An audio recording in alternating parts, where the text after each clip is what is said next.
Hello. What else do you have to say? Just hello. Oh, hi. We're gonna greet them. I look nice. I'm all dressed up for the Modern stream. Oh, nice. I decided to. I wish you had told me. Now I feel underdressed. It's part of our part of our gimmick. Yeah. Well, cool. We're live on the platforms. We're ready to start. People are shuffling. Good things are happening. Maybe. That's okay, modern. so what do we got? John and Kelly. John is on a green-black rock deck, and then Kelly's on Ponza.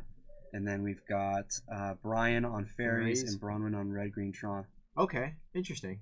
So green-black rock, that's the so that's just basically it's John without Bloodbraid. It's totally right? John without Lightning Bolts, Culligan's Command, and Bloodbraid. It's just got a more stable mana base to just okay. And it's now tell me if I'm wrong. Is it better against Dredge? Is that why we've been seeing more of it? Because it's got more scavenging oozes and like stuff like that. It gets to play like Field of Ruin and stuff. It's a little more focused. Okay. I think it's just for consistency. Okay. Maybe it needs that for Dredge. But... Generally, I mean that's what you see when you see 3-color decks. There's usually like a 2-color variant of it that's generally a little less powerful, but it's more consistent. Yeah. And then Ponza, if I'm not mistaken, is the Stone Rain deck. Is that right? Yes. Okay. So it plays Bloodbraid Elves. It's a Blood Moon deck. Okay. And then it's playing Stormbreath Dragons on the top end. So it has like Utopia Sprawl to ramp up. Okay. And it's gonna try to take people off of lands. And then Fairies. So hurry. Do you want to start with Fairies and Trolls? Yeah. So this is kind of an interesting one. I mean, Blue-Black Fairies is a throwback to a time. I made the joke online that I'd done a lot of modern research and I focused on Blue-Black Fairies, and here we are. So I know this deck had a good showing recently at one of the Grand Prix. I think it was in Japan or one of those countries. And generally, Blue-Black Fairies has just been too slow for modern, right? And that's just been the biggest power level problem with it. And then I don't see just because you're typing, but I see 3 Tron lands being tapped, and I'm assuming that's not a good thing. And this is a reason why when you go turn 1 Bitter Blossom and your opponent goes turn 3 Mer Battlesphere. Wow, okay. I make a 1/1 and take to lose life, and you play Mer Battlesphere and get too many Mers. So he can chump the Mer Battlesphere every turn, but it's still going to deal 4. That's fine, yeah. So plus the life loss off of the token, we're talking about 5 damage a turn minimum. Yeah, that just seems it just seems like Fairies is, and Bronwyn still has a land. Yeah, I mean, once upon a time, the reason why Fairies was so good is it cast everything it could except for Bitter Blossom on your opponent's turn. Yeah. So like this play right here, going turn 2 Bitter Blossom, turn 3 Click or Spellstutter Sprite or Mana Leak, then followed by Cryptic was always really good because then you would stall out the game and then Bitter Blossom would take you home. And I guess this is the reason why it was the best extended deck and not so good at Modern, because you see this happen. Yeah. And the other thing is like a matchup like this one, Spellstutter Sprite's got to feel pretty bad, right? Oh yeah. I think you can get Expedition Map at most, or Sylvan's Grind. Chromatic Sphere, or like something. And I don't think Ancient Stirrings. You can get Ancient. Yeah, okay, that's good. Yeah, that's really good. Actually, that's probably the best one. But to hit. Still, I mean, we're gonna see another bomb here. This is a World Eater or Ender or something. This is the one that kills lands, right? Yeah, so it's gonna blow up a land on the cast trigger. Oh, wow. Or an enchantment. Sorry. Let me see here. This is the Scion, I believe. World Breaker. Enchantment, land, or artifact with reach. Or with reach. Yeah, wow, it has reach. Okay. It's a 5/7. Let's give this guy reach. Let's just make And that's okay. So that card, I forget what that does. It's the Scion, right? That fairy. Yeah. So it gives +1/+1 to. So it has flash. Okay. It's a 1/1. Gives +1/+1 to all other fairies and Shroud to all other fairies. So it protected because it's a tribal enchantment, so it was able to protect Bitter Blossom, right? Okay, that's good. Okay, so that was basically kind of a counter, but I mean, there's still 5/7 with reach, so I just don't know how much that's going to do. Okay. Yep. Other fairies you control have Shroud. Other fairies you control get +1/+1. Flash flying 1/1. It's a good card, honestly. Like when fairies was a standard deck, Scion of Una was a 4 of in that deck. You know, like as the deck fell out of standard due to time, and then the fairies deck continued on into like extended.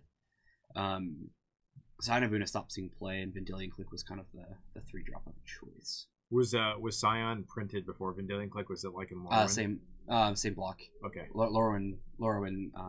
Was it like one of them Morningtide? Morningtide. Oh yeah, so Lorwyn was before Morningtide, right? Yes. So I wonder if okay, makes sense. Yeah, Scion was definitely in Lorwyn. I can't remember where Vendilion. I think the Vendilion Clique was Morningtide. Yeah, it was. Yeah. It was. It's got the little fiery symbol, which Bitter Blossom was too. Yes, Bitter Blossom was also Morningtide. That was actually one of the better standards. It was kind of an interesting one. It was a really good standard. That's the first standard I ever played. You had wasn't 5 like there was like 5 color control too. Yeah, 5 color control, and there was also a Kithkin deck. Yeah. And there was like a red white Johnny Venture deck. Yeah, I forgot because that was the first time we saw like planeswalkers, right? Yes. Yeah, because we had Johnny and Lorwyn. Goldme. There's Cryptic Command was super good in the fairies deck. Oh yeah, Misbuying. There's Misbuying Clique. Yeah, Misbuying Clique is still seems to be like the payoff card in this deck. It's a 4/4, comes into play. Right? You champion fairy. It doesn't tap the whole board, just taps the lands. Oh okay. So a lot of players like to play it on upkeep. Yeah, I mean you just it's a time walk with a stick. Yeah. Mm-hmm.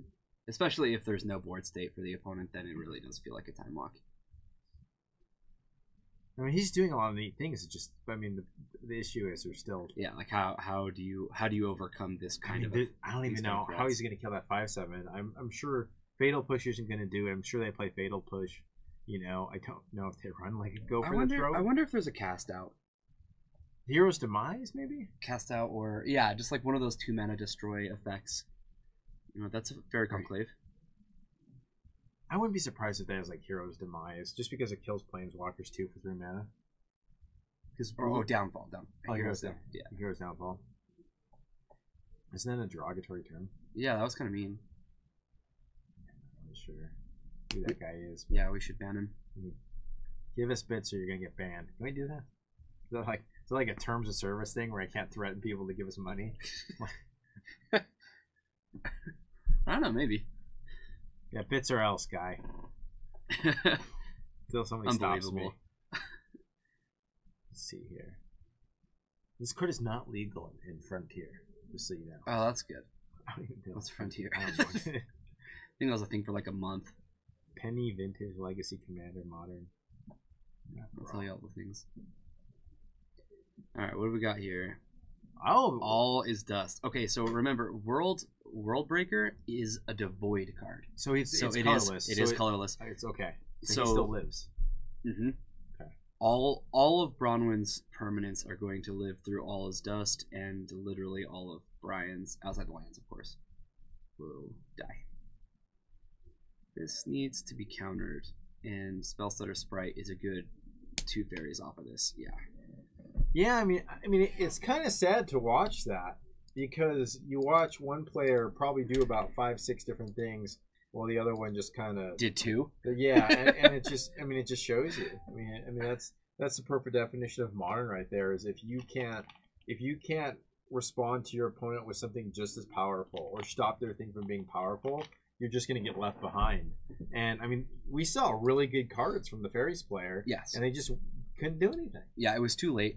Turn 3 threat that wins the game by itself was a little too much for a Bitter Blossom to handle. There are probably ones that it could wall off. Like if it was like a Wormcoil Engine, they're gonna gain a lot of life, but you're gonna get to live for a while. Bitter Blossom can hold off a Wormcoil Engine for a while. Yeah, or Battlesphere. I think the biggest thing is, so how is he gonna? Blue Black doesn't seem like it has a lot to interact with lands. Unless he's got Field of Runes. I doubt it. You have Mutavault and Fairy Conclave. Like those seem like the extras. You know what I mean? Yeah. It just seems like it's a kind of a tough matchup, because you're playing a strange kind of very tempo-esque game where you're trying to steal their turns and to do things on their turns, but the Tron player just doesn't care. Right. It's just like, I don't really care. I'm just going to cast this guy. Let's see here. We got other maps rolling.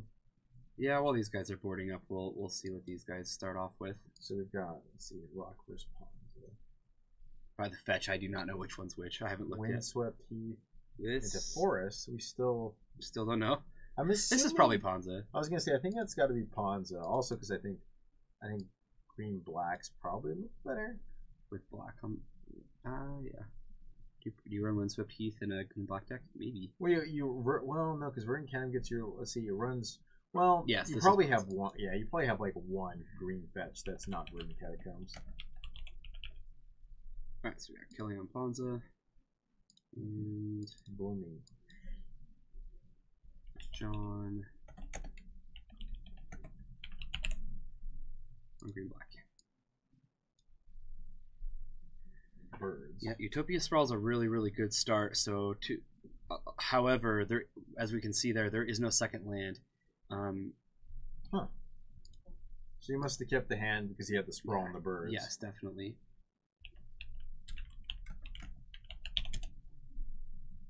If you have an Abrupt Decay here. Yeah, Abrupt Decay. Yeah, there it is. Okay, this Golgari Golgari Charm. Yeah, which is good. I was gonna say it kills an enchantment. I mean, he could have even -1/-1 to kill the birds. Yeah, but I think you kill the enchantment because you have more things to interact with the creatures. Okay, later in the game. Yes. And that's the other thing. So with this green black rock deck, I figure. So we're taking some things out of Jund, right? And we need some replacement. So there's going to probably be some different 4-drops from Jund, and then fatal pushes. There's going to be a lot more fatal pushes in this deck. No lightning bolts. No Kulligan's commands, so probably a little higher on the Abrupt Decay and the Assassin's Trophy count. What was the 4-drop that the deck was playing? I played it the other week and I can't remember. It's going to be, I think, Kalidas is probably going to be the go-to. There was one in the board, I remember that. I think Kalidas makes a lot of sense right now with how good Dredge is. Let's see if I can find it. Let's see if I can find it real quick. What they like to do. How's it going, Preston? I'm trying to. Yeah, you'd think I remembered because I played this deck. It runs both Lilianas. I know that. Oh, just tireless trackers. So I mean, okay. Now this makes a little bit more sense. More collective brutality. It just kind of seems like it's kind of got interesting where just my guys are bigger. I got bigger. I'm going to value you, and I just have good, safe interaction. All right. So we're going to see an Inquisition of Kozilek. We see an Obstinate Bailoff. Okay, so there's a 4-drop. And then I do not know what this card is. I don't is know. that a Primal Command? No. No. What the heck is that? I don't know. I know that's a Stone Rain. That's a Blood Moon, though. No, I think it is a Primal Command. I know Primal Command was. It looks like a green Cryptic Command. Yeah, but there's another version. You mean Commando Primero? Oh, are we under Portuguese? I don't know. I think it's this one. Yeah, it is. So Primal Command. Command. This one. Yeah, I got it. Woo! Is Primal Command? Why does it? Okay, so what does it do? It's gonna. So it says target player gains 7 life. So you get to choose 2, right? Yeah. Because it's a command. Target player gains 7 life, and then you can put a non-creature permanent on the top of its owner's library. So land in this case, most of the time. Most of the time, yeah. And then target player shuffles his or her graveyard into his or her library, and then the last one, which is usually going to be what's used, is search your library for a creature card, reveal it, and put it into your hand. So most of the time, you're either going to be tucking something, or sorry, not tucking, but putting it on top of the library, or you're going to gain the 7 and search for the creature. Gives you a lot of time. There's a lot of mana in this deck, and having something that can go and search for things seems like a pretty good thing to have. 5 mana is a lot, though, especially where we're looking at Kelly trying to pick up any mana source here. A Maelstrom Pulse would just be devastating on these Birds of Paradise. Any removal spell, really. Is there any chance this deck runs Plow Under? I don't think so. That would be hot. Is Plow Under not legal? I think Plow Under is legal. I can check. Plow Under used to be. It was 8th edition, wasn't it? I think it was 8th edition. I just know that Plow Under. I can't remember if Plow Under was ever good. 8th. Oh, it's legal in Modern. Yeah. Oh, it's probably too much mana. I was thinking it was 4 mana. No, it's 5. Put 2 target lands on top of their owner's library, and that's a passable card in Ponza. That's following the strategy. Yeah, I just feel like if it was 4 mana, I just felt like it's just like, why wouldn't you do it? He just seems like it. I mean, even if he Blood Moons, Does he have a way to interact with these Goyfs and trackers that we've seen so far? Or in like bolts? Not that I've seen so far. There's the second land. So he's so far behind. I think he's got to get the Blood Moon down and then somehow kill the Goyf and then... Obstinate Bailoff is a good start, but you know, just gaining the 4 life and having a blocker. But I don't think it's going to trade with Tarmogoyf or Tireless Tracker at this point. No, he's just going to play the Obstinate Bailoff first. Oh, Blood Raid. Okay. Okay, so we're going to take a spin, I guess. Yeah. I think this is a good decision. Stone Rain. Not exactly what you're hoping for, but this is going to take out the Hissing Quagmire and that'll deal 2 damage to John. Well, it's good because he sets him back a turn, I guess. Yeah, it gets to jump to Tarmogoyf. The only thing is, John's curve is so low that we've looked at that I feel like it's not necessarily... He attacked with Blood Raid Elf. That's gutsy. Yeah, that is a little interesting. Maybe he's not willing to chump yet, and so he's thinking if I'm not willing to chump, I may as well attack. Yeah. He actually has another Blood Braid Elf in his hand. He's still a long ways away, though. I mean, I'm pretty sure the first strategy's got to be to get rid of this Tireless Tracker, because it's a lot of value. Right. Field of Ruin can get another trigger on it as well. Can you Field of Ruin yourself? That's a good question. The reason why is if he Blood Moons next turn, because he can Field of Ruin. If he can Field of Ruin himself, that gives him 2 basics, right? I don't think you can. I think it says opponent. Yeah, target. Yeah, opponent. Okay. Oh, Target non-basic land, yeah. Oh, it doesn't look good, though. I'll ruin myself to get 2 basics. Yeah, so in this matchup, it even seems important to put your Utopia Sprawls on a basic forest.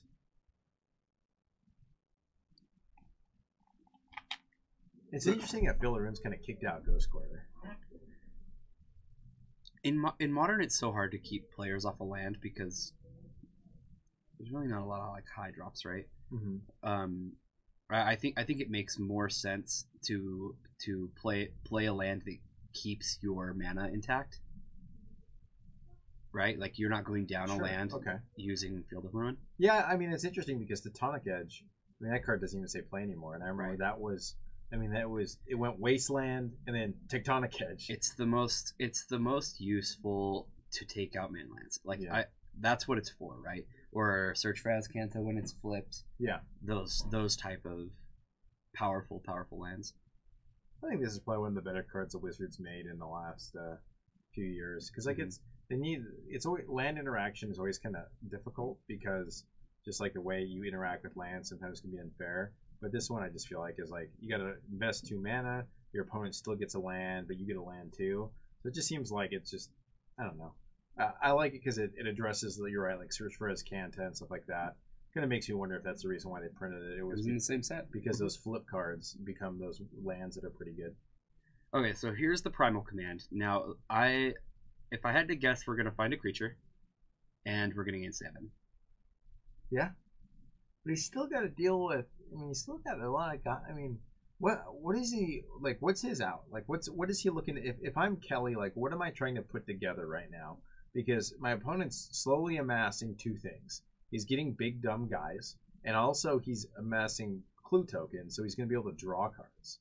So like, and also he's Field of Ruin's really not that big of a deal, but so how do I jockey out of this? Like, what's my plan here?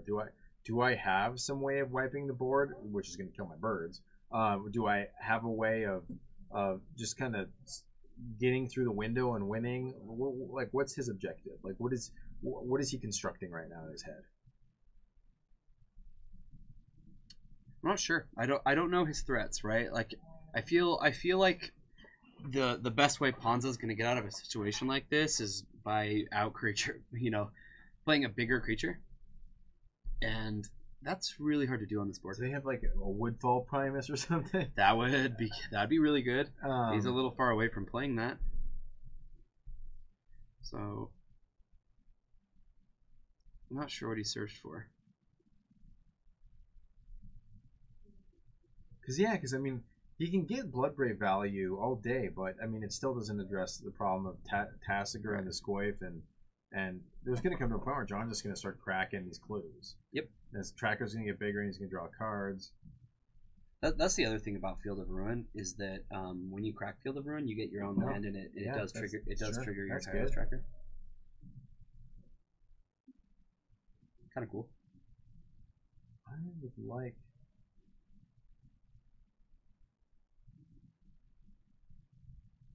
I guess Goyf's not that big. There's only creature and land. Let's see here. Yeah, it's gonna be interesting once we find out what Kelly got, because I think that's, I mean, being able to choose anything from your deck.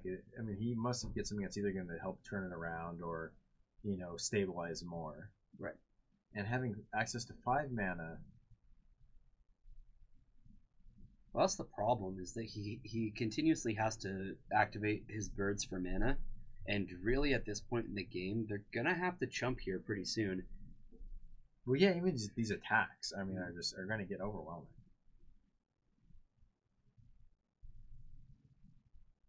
Yeah, and that's another thing is, actually, I can kind of understand why he attacked with Bloodbraid Elf earlier. John's got a lot of removal in his deck. You know, if he doesn't attack, then he misses out on 3 points of damage, and then the opponent can just kill Bloodbraid Elf and swing in. Mm-hmm. But it doesn't look like that's going to happen here.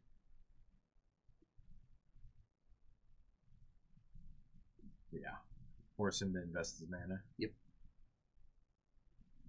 It's going to take 6. And I would assume that John will. I don't think there's any reason not to just crack 2 clues here. Yeah, unless he's got some, you know, unless he's got some 5-drop bomb or, but still, I don't. Then why would you attack with Tyler's? Right. Or hold it back. Yeah, I would yeah, just cracking 2. He's thinking about something. I guess it's not too late to play a removal spell on the Bloodbraid Elf, but I don't think so. I think you would just play it just to get clean. Okay, he's going to kill. Yep. Let's see why. Goes to 2. Oh, Maelstrom Maelstrom Pulse. Pulse. Yeah. That seems wonderful. I don't know. I think I may attack with just the Goyf and the Tasigur. Yeah. But then again, I mean, Kelly's at 5. I mean, Right. It's one of those things where we have kind of an embarrassment of riches here. And he plays an Arbor Elf.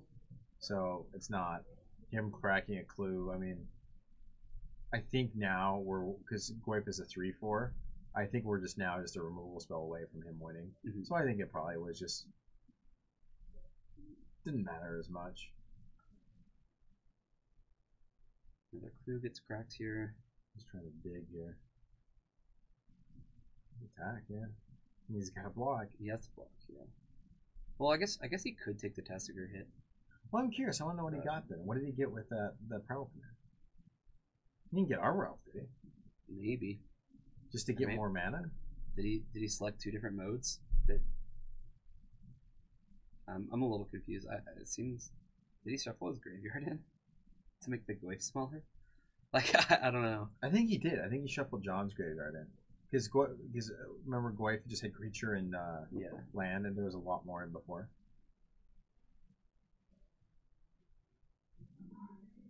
Interesting, using Tasigur. I wonder. Yeah, I just don't see a world where Kelly can get out of this.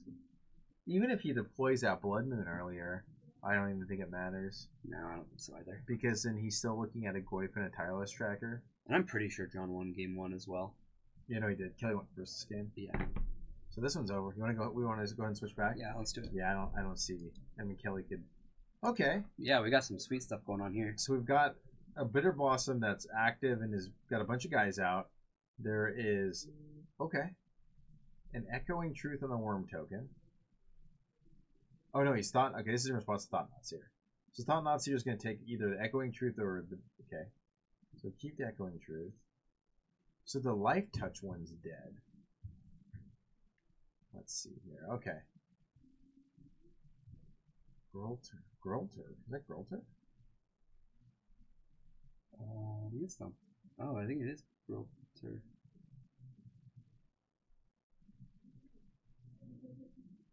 Okay. Naturalize. Naturalize takes out Bitter Blossom. Okay. Yeah. I guess. Yeah, I mean, kills. I guess it's better than the enchantment, the red green one, maybe. You have more of a green base. Because Ancient Grudge doesn't kill enchantments. So yeah, Naturalize. Makes sense.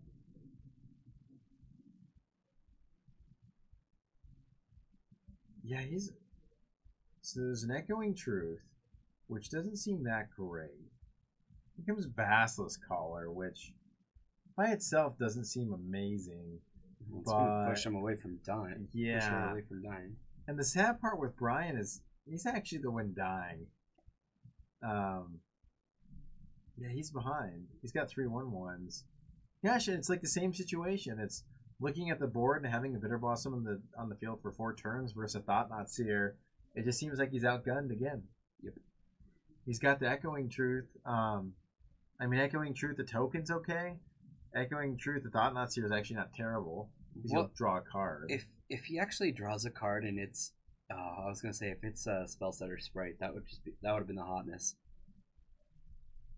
But it's definitely not. It's a land. It's a Hooded Glen, I believe. At least he can't. At least Thought-Knot's not gonna be able to touch it. Or yeah. Now here comes Moonvault, and we're gonna get in for 4. Yeah. Goes to 8s. But Bronwyn's going to be able to gain at least 3 a turn with this Basilisk Collar. There's a lot of mana on that side. Yeah, I think. I mean, and then she's drawing off the top of the deck, so she's going to have a lot more. I think it's Walking Ballista. I'm not 100% sure. But that one might be good here. That one just may be all the bananas. Get all the bananas on that one. Not just one banana, all of them. We don't want just one. Yeah, I mean, that's just insult to injury. Like I don't even. There's 13 mana. Wow. Yeah. Yep. That's a big Walking Ballista. All right, so that's a 5/5, and then the tower is still untapped, so that can equip the Basilisk Collar. I don't think I would equip it to Walking Ballista. I think I'd put it on the Worm. Oh, unless the Worm is the lifelink one, but I don't. I think it's the death one. Yeah. I would guess by the pile of skulls. Yeah. You know, in my culture, I've seen both tokens. That one's the death touch one. But. I was gonna say in my culture, a pile of skulls usually denotes death, but maybe on the north side of Salt Lake, maybe that means something else. Who knows? But in West Jordan, Utah. So we've got Tron winning there, and on our other table. It was 2-0. Yep. So really 2 quick matches. I mean, it's interesting because as someone who doesn't really dabble in Modern that much, and kind of like reflecting on what we just saw, basically there's just a massive power differences between those decks. Now, yes. Kellyanne Ponza, he had an awkward kind of land draw, but still it's just kind of, at the end of the day, you know, cards like Stone Rain and the little enchantment, the green one, Birds of Paradise and Arbor Elves can't beat a Tireless Tracker and Tormodglaive. You have to interact with your opponent that way too, because if you can't just Blood Moon them and land them out of the game, you know, how do you beat a Tormodglaive? And it's one of those things where, I mean, John's deck again isn't crazy. It's got Tormodglaives, it's got Tasigur, it's got all these big creatures, it's got very good removal, Maelstrom Pulses, Abrupt Decays. It's a mid-range deck. And he just, you know, did good stuff. And you saw him kind of get away with both games. And in the Fairies match, I mean, if you looked at kind of a breakdown of the game in the text form, you're going to see that the Fairies guy did a lot of things. He did a lot of things that looked really good too, that were, wow, I'm using my mana on your turn, I'm interacting with you and drawing a card this way. And then at the end of the day, the Tron player is just like, well, you can do all that and have 1/1s. I'm just going to play a 6/6 that's, oh, by the way, it's got Death Touch and Lifelink. And when it dies, it separates. Just resolve one good spell. Yeah. That's all it takes. So, and that was it. And you just saw those 2 decks get behind early, and then they would make a clever play, and it just didn't matter. It's when I see stuff like that happen where you just have to look at it and go, you know what, the matchup's probably not favored for the Fairies deck.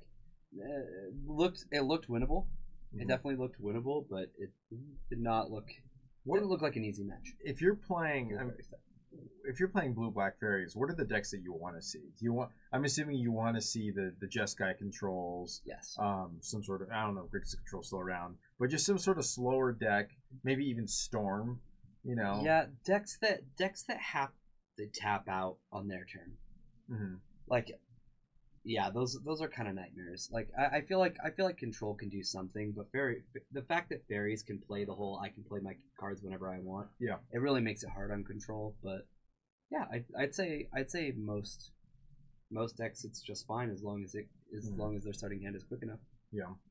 Okay. I feel like if some of it were a little reversed and we had Ponza versus Tron, that would have been good for the Ponza player, bad for the Tron player. And if we had blue black fairies versus green black, it would have been kind of a very fair battle to do fair stuff against each other. But Bitter Blossom's not that good because they have cards like Maelstrom Pulse and Abrupt Decay to deal with it early. So I also think the fairies would have a really hard time with Dredge. Dredge, okay. Yeah, that seems rough. Yeah, the one thing about the problem with the blue black shell is it kind of past legacy. When you get into modern and standard, it just seems to be just weaker than blue white or blue red even. Like not having access to certain things just seems kind of weak. You know, I guess you have like surgicals and stuff, but it seems like in modern cards like Rest in Peace, you seem to be just like a little bit better because you're not really worried about dying on turn one. Because the reason why surgical is so good generally is because it costs 0 mana. Yeah. But like generally the Rest in Peace is what kind of like I feel like it's just so much better against a lot of these modern strategies. Yeah, shutting down the strategy completely. Or Leyline of Void. Isn't Leyline of Void just a big... I mean, the great problem with any ley line is it's a ley line. You know, if it was... sometimes you just draw it. You don't do it. I did not update our timer, so let's see where we actually are at. We have a full 15 minutes left. Well, some exciting things happened today. Yeah, so, I mean, I read a little bit about it, and maybe you read a little bit more. And we're talking about the arena thing? That is one of them. There are multiple. Okay, so let me tell... Okay, so let's start with the arena thing. Okay. I like it. Yeah. I don't... I think one thing we're seeing is, and I'll hit this point, I'll let you hit the other ones, is there's just MTGO effect right now. Yeah. So a lot of buyers stop buying collections. Yes. And we're seeing a price drop down. And this is the one thing I don't know. I'm consulting myself, which probably isn't always the best thing. But as someone who just has a legacy collection on MTGO, am I as worried? And part of me says no, because it doesn't affect me. But at the same time, the overall health of MTGO needs to be healthy. Could go down, yes. I don't think it's going to go down, because I think one thing I know about companies is once they've sunk a lot of money in something, the accountants don't want to put it in the red. Right. And that's the thing is, if they just kill MTGO, that's a lot of time and money and effort they put into it. I'm just curious to see how they're going to address it going forward. I think that Arena will eventually have all of the cards on it eventually. You think so? Even Modern and Legacy? I think it will take many, many years. But I do think that eventually the goal is to move away from MTGO. Eventually. The only thing with that, and well, I guess we'll talk to OG. That's the name's so confusing. OGVKVVDVD. Crimson Viper. Why don't you just call himself the Crimson Viper? He was the Crimson Viper. He had to change his name. We don't need to talk about it. Okay. But no, we're doing Modern. That's all we got to say about that, I guess. But yeah, my only concern with that is it seems like the system they have in place right now for the way you get cards in Arena. And I can speak to this because I've got most of the decks built, and it was kind of a pain after I built the first two. Yeah. Gosh, it seems like it would be a nightmare to build Legacy decks. Yes. Just with that system. So I don't know. That is a good point. The interesting thing is, I kind of think they're just going to have that be a Modern and a Legacy thing. And what I've heard, and I've heard this before this even announcement, is we're going to see a new Modern format. Because not a new Modern format, but it's going to be an arena-only modern format. And then that makes sense. I think it'll probably be a lot like what Extended was. Yeah. For the first little bit. So I think I can see 4 formats kind of coexisting with each other. Okay. And I think, I mean, let's be real. I think the Magic Arena one is going to be probably better for streaming and, you know. Yeah. But how does that know what kind of curtail that is like? So the Pro Tour, they canceled 2 Pro Tours. Yeah. So there's a $10 million big tournament, which at first we look at it and we say, wow, $10 million. That seems like a lot. But when you break it down and you have as many tournaments as you do, I mean, it's one of those things where I read a good article about. I don't feel like they were all that far off of that to begin with. Correct. It's not. And so the top 32 thing is interesting, right? Right. So they're going to pay them to be in the top 32. Again, it's not that much difference in performing at a level of being top 32 now and going to a bunch of tournaments. Right. So we're not seeing, what we don't have is this isn't the step into like the difference of being a Hearthstone pro where that's what you do. Like you're still going to see Magic pros, I think, write articles and supplement their income other ways. The big feedback I've read online is we're moving at least in the direction maybe where we could do that. But then again, we're talking about Wizards and Hasbro, right. And it just makes me not interested in doing. Mm-hmm. What else you got? That was what I read. I'm glad. Okay, I think the biggest plus is that they are trying to hype this. They want Arena to be relevant. They want people to jump on the game and have equal opportunity between the game and the cards and MTGO, and cross platforms. Sure. I think that's great. Mm-hmm. I think that Arena needs as many pushes as it can possibly get right now, and I'm glad to see that while it's still in a beta, it's seeming to get that. It's interesting. I mean, real side note, and it seems like every game is in beta. Yeah. There's like Red Dead Redemption technically in beta or something. No, it's not. Fallout 76 is in beta. Yeah, and Fallout 76 feels like it. There's a game that's called I was supposed to say Overwatch. It's not Overwatch. It's a game on Steam, and very good game. And it's escaping my mind. But it's another game where it's been in like beta for like 3 years. Yeah. And it's just like the term beta to me is so confusing because it's just like when like what does that mean? Are we still in beta? Like are we out of it? When is it going to go out of beta? One thing I really think is interesting is so they said that they've increased their player base by 20 million people since Arena started. Now that's easy to say. But this is one thing that, if you've ever played Magic in your life, and this is a game that's been going on for 25 years, we all have computers. A lot of us have laptops. We all have access to social media, for the good or bad. But so you find out that Magic Arena is, of course, you're going to give it a go. You're going to download it. You're going to play the tutorial at least. It's a free download. Why not? My 4-year-old son got to Nicol Bolas on the tutorial, so it's one of those things where like we're not. It's not a huge accomplishment to be playing Magic Arena. So when they say like, "Wow, we've gained 20 million players, and this is why we're doing this investment," you think that many people are still playing? I don't think that's necessarily true. I think they're definitely adding people. I think you're going to get a lot of people like me who would never play standard that way. Yes. But it's one of those things where I kind of scoffed at that a little bit because I was like, okay, guys, like let's not like. You pop the champagne and say we have 20 more million people playing Magic. I like to look at it like they say that like it's big, right? But I feel like the 20 million is like the difference between views and follows. Sure. Or you know what I mean? Where like we got 20 million more views. Yeah. And it's like, yeah, you've been advertising. That's good. But how many more follows? How many people are actually like picking up the game and they're like, man, I love this game. I want to push forward. I want to see what I can do with it. That's the big difference. And they probably know. They probably have the numbers. The biggest thing, this is the biggest tell about this big thing. And this is the part where I think people should pay attention to. They added 2 Pro Tours to the schedule 2 months ago.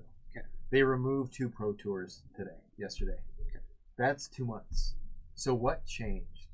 I don't think some little accountant analysis brought over a piece of paper and said, hey, listen, this is, like how we're technically maybe getting rated during this philosophy talk. But if you're coming in the round, we'll start in like 5 minutes. So for 5 minutes, we're going to rant. Probably 10, but yeah. So they canceled these 2 Pro Tours today. And 2 months ago, they added 2.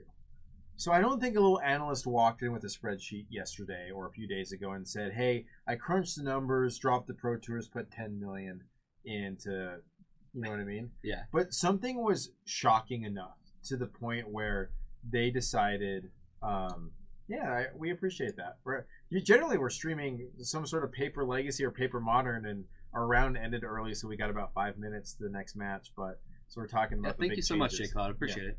But so. What changed? What happened in these 2 months? And I think one thing did. I think Artifact saying, "Here's $100 million." Yeah.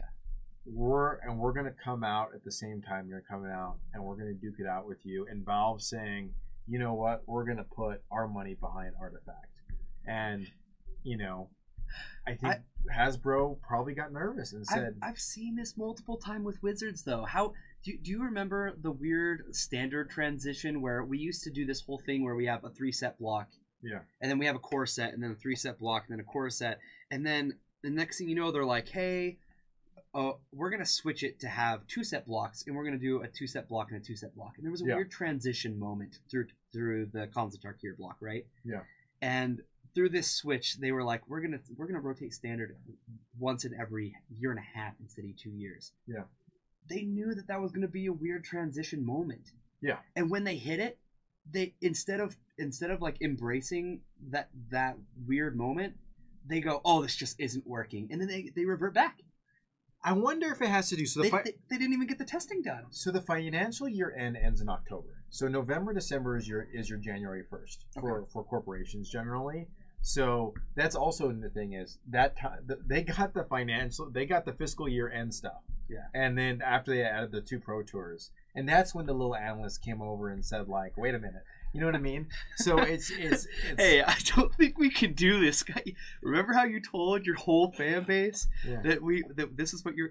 I think you need to tell them we can't do that. Yeah, I mean that's the interesting thing is I want to know if there's some sort of the thing with these things is maybe there's a little fear. Maybe they were like, if we don't push Arena enough, maybe what if Artifact takes it over and we lose that momentum, all that the marketing money, all that resource money that we sunk into it? What if we just lose that? And I could see Hasbro telling Wizards saying, "Listen, we've made a significant commitment to Arena. We did, and we want to see that commitment paid back. And if you don't pay it back, there's going to be problems." Right. And and then the Wizards looks at the new Pro Tour and all the promises they made the pro players and said, "No." So I can't. At the end of the day, is remember that time when we got your hopes up? Yeah. So. Oh man, but I'm excited for it. I like Arena. I hope we get to see more people from other games kind of join in. Yeah. But honestly, I think that if you're a Hearthstone player, this is an easy game to pick up. I know a lot of Hearthstone players are so sick of Hearthstone right now, and I think that Magic goes a little longer than Hearthstone. Well, that's a great point. You're right, because at the end of the day is if you play a card game, if you play a physical card game, whether you play anything, it's easy and it's probably safe to say you've at one point picked up Magic. Yes. And then all of a sudden here's this easy platform to play Magic in an enjoyable pace that's just fun. I think it's good. Let's see what HC Fox Wisdom. Reprint the RL. I don't know. Settle down. That's the little, the little spreadsheet guy came over and he gave that report. He did not say that they need to restricted list. Fetch lines are like one of my favorite things to like. I was playing Maverick and having like a fetch line with ramming up was like insane. Just like go back. So all right. I don't know. So another thing that happened. Let's just step on to the next thing. Everybody's aware of this, but Ultimate Masters released today. From what I've seen, the value is good. I haven't seen a person open up a box that didn't hit their value, which is impressive. That's good. It seems like what I'm kind of hearing is the big thing is to buy the boxes now and potentially hold them. Mm-hmm. But I'm curious to see where prices are at, because if you're someone and you need to buy 4 Noble Hierarchs, do you buy them today or do you wait? That's not okay. Yes, you buy them today. So, or maybe in a week, but yeah, soon, I think. Like for instance, I decided to buy a box, which is weird for me. I never do that. Sure. But I got my box topper. It was an engineered explosives. That's a cool. It is a good one. It's not one of the best, but I'm okay with it. Is it a rare or is it a mythic? It's a rare. Rare, okay. And then I got a Back to Basics foil That's good. in my box. And Back to Basics took a hit. I don't know. they're $15, the new ones. I look at sick. So the way I shop is on MTG Sick Deals for Facebook. So that's how I track prices, which is kind of odd because it's 15% below TCG low. Yeah. But people have been selling Back to Basics, the old school one, for about $40. Yeah. And keep in mind, we thought was a mini buyout for about 100. Yeah. So. But that's what's crazy though. It's just my box topper, a Yeah. foil rare, and then I opened a Snapcaster. Okay, just those 3 cards paid for my box. That's good. And then I also got a Noble Hierarch. I got an Ulamog. I got some other things, and I was happy. This is probably my favorite box master set that they put together, just because I feel like this is one where you could have 4 people buy a box each, and you could almost legitimately kind of build some decks off of that. Mm-hmm. And my goal with these master sets, and it seems to never really be the case, is can we get more players to play Eternal formats? And this one seems like it's actually somewhat possible that if I get together and my friends and I buy a case, then we can actually maybe kind of build some decks off of this. Yeah, I like that. So especially off of the core of the cards. So like cards like Noble and cards like Dark Depths and stuff like that. Mm-hmm.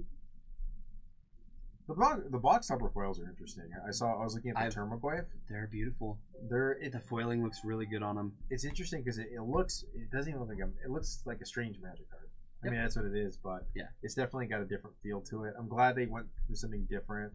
I think I like that they keep the art. I like that. Yeah, they kept the art. They didn't do anything weird. They didn't change the borders like crazy. They still look like a Magic card. It's a heck of a lot better than whatever the invocations were. Yeah, those ones always kind of seem just a little silly. Mm-hmm. And these ones I feel like I think they did a good job of kind of cutting it away and remeasuring it. Mm-hmm. But yeah, I like them. I haven't seen any horror stories about like your box topper being like bent in half or ripped or something. I've heard. I've really? seen some. Yeah, so the box topper comes in the box, like in the ceiling, and I guess people have had it like the box topper like slip into the crevice and get like bent, I've heard of stories about it, but I haven't seen anybody in this store. I have not seen anybody with a bad box topper yet. So, that's good. Anybody getting a Lava Claw Reaches yet? Yeah, who's gotten a Lava Claw Reaches? Raise your hand. Let us know. Or Stirring Wildwood. Those two. That's like, yeah. I mean, does TCG have the box toppers? I think so. I think they did a box topper pricing. I want to look at the box topper pricing real quick because I'm super curious. The round just ended, so we should be getting a next round soon. Hope so. Box toppers. Let's see what. Can you just sort by a low? Yeah. Best selling. Raging will be interesting. That makes sense. Yeah, it does. Stirring Wildwood is the lowest at $17, and so is Lava Claw Reaches. Lord of Extinction's $20. That one probably is the worst. Maelstrom Pulse. That one. Well, that has been reprinted so many times. They're like $6 now. That's still not bad. $30. What's the highest box topper? I think it's Liliana. Yeah. Oh wow. Liliana at $289. Tarmogoyf, they don't even have a price. It's like $188. Karn, Demonic Tutor. I'm trying to snatch up one of these right now. Oh, okay. I'm also trying to get myself a reanimate, but Snappy is like $170. Yeah, these are pricey. Like if there's a lot of them that you can get that can pay for half your box alone. That's interesting. So the box toppers are still below the original, the OG foil price.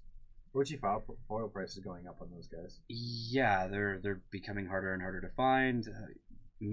The more reprints a thing gets, the more people want the OG. I don't know what it is. Level foils are, I know, about 80. So box toppers are 68. Yeah, that's not bad. I was one of my regrets is selling my foil levels, but then I don't know. I sold them at 220, and I think they're 200 now. So I guess I can't be complaining. Yeah. So I got Engineered Explosives. This is a good one to have. About 68. Yeah, I also got one in my box, so I have 3 now. I'm probably going to get rid of my box topper. Sometimes it's just one of those things. We're just getting the good versions of cards. Life in the Loam. Oh, buddy. I still think this set has like 4 cards that look like they could be Green Sun Zenith. They just all look like Green Sun Zenith. Yeah, look at Light from the Loam. Like if you like, could that card be Green Sun Zenith? Yeah, that's Green Sun Zenith. Yeah. I checked. I remember when I was going through the spoilers, I was like at work and it like didn't load like any of the tops of them. Yeah. I'm like, Green Sun Zenith? Like that. Green Sun Zenith? So Stockton pulled it through the breach. This is like not even one of the most like this is one of the cheaper ones I feel like at $50, and it is gorgeous. It doesn't get reprinted a lot. So pretty. That's one of those cards were never going to reprint. OG, and then there was the Amonkhet Invocation. Yeah. And then this one. Yeah. So like, and this is by far the best art of the 3. I think it's really interesting that they acknowledge the Emrakul through the breaching. Yeah. They decided to just acknowledge, like, hey, when you're through the breaching, you're probably using Emrakul. You're so probably we're gonna just throw Emrakul. You're not using that strange 7-drop dragon from Champions of Kamigawa. The other cool thing, and we've mentioned this on stream before, but all of these box toppers, they don't have the explanation text. So, for instance, like Splice into Arcane, they don't explain Splice into Arcane. There's no flavor text on any of them, and here, let me find another example. See Dredge. Yeah. Dredge 3 on Life from the Loam just says Dredge 3. Yeah, Sunburst, just Sunburst. Yeah. No explanation on Sunburst. Don't worry about it. Nobody cares. You know, like Platinum Empyrean says, your life total can't change. Just no explanation. You can figure it out. Kitchen base. Yeah, persist. They don't explain persist. That'd be kind of. I don't like the Tasigur new art. Yeah, I don't like Tasigur either. It is what it is. Lord of Extinction. Lord of Extinction, sweet. Not one I'd be happy to get, but it's a cool card. Oh, sorry, HC. I didn't realize that's how it worked. Yeah, see, like, you know how Tarmogoyf did Stockton pull his Tarmogoyf? No. He traded for it. He traded for a box topper Tarmogoyf. Yeah. Gosh, that's it. He traded like a foil. I think it was like a foil at Modern Masters 15 one, plus like a normal Liliana for it, or something like I don't know. How much are the Lilianas going just normally from this set? Good question. I can find out. We should be getting Magic here soon. Yeah, we should. Our round should be starting very soon. I keep promising Magic, and we're no Magic. 52. That's good. That's like a great price. Yeah, that's really good. Tarmogoyf down to 42. Snapcaster. I want to sell my other ones. Little Hierarch at 33. This is a card that I'm trying to get.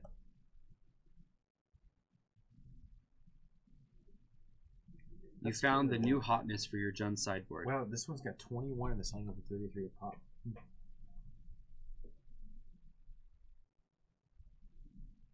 I like it's got the old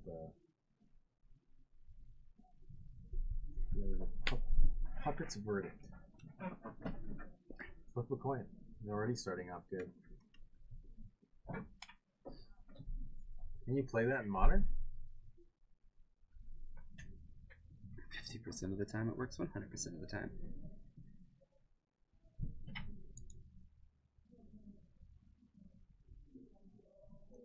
Yeah, I think I'm liking this set a lot. And there's Emrakul was in a box topper? I think so, yeah. It was a box topper. That seems like that would be a good looking box topper. Let's check it out, shall we? Yeah, because I didn't see that one. I feel like that one jumped out to me. I feel like that would be one that would be kind of expensive too. Maybe it was just kind of in the middle. Cool. I mean, it's got to be worth more than Goryo's Vengeance, right? It's not. Not according to this, unless they like. See, I want one of these. That looks ancient tomb box topper. Yeah, there it is. $93. Looks like it's going for about 60, 65. Who's paying that much for Goryo's Vengeance? Oh, that's the market price. Maybe the market price was higher. Yeah, the market price is usually a little skewed. Look how expensive the freaking Eternal Witness is. $75. Yeah, well, for an old EDH players are going to eat that card. That card is screaming EDH haven. I forget about it. Keep in mind, if you look at this from an EDH lens, I mean, you're like, oh, I get it. I mean, that's probably why card like Alright, Goryo's Vengeance is, yeah. About what the Emrakul is. To me, that's crazy. I think that Emrakul looks good too. Ewit's just a bad den. I think come into play abilities are way higher value than your precious morphs. What is it with him and morphing and manifesting stuff? I don't know. It's a waste of time. Yeah. It's hard too. Morph was big in what, cons? That was like when they brought it back. Can't jump with the Death Touchers. Yeah, because we play Eternal Witness to attack. Settle down. Oh, I mean, one of these. Oh, the set Urborg. Yeah, $70. Good lord. I did get a Gaddock Teague in my box, just a normal one. I'm surprised they're still $10. They've held value. I thought they would. Oh, they're $10. $10 even like the normal ones. I gotta get a Gaddock Teague. Yeah. Like before the set came out, they're like 30.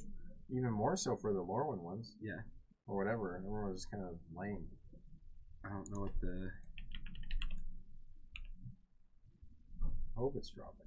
That's a card just like never been reprinted. No, it's never. Yeah, it was only. Or no. They there's a judge promo. Oh yeah, it's got the stick. Yeah, stick one. Yeah, this one. Yeah, he's about to. Yeah, look at him. He's still.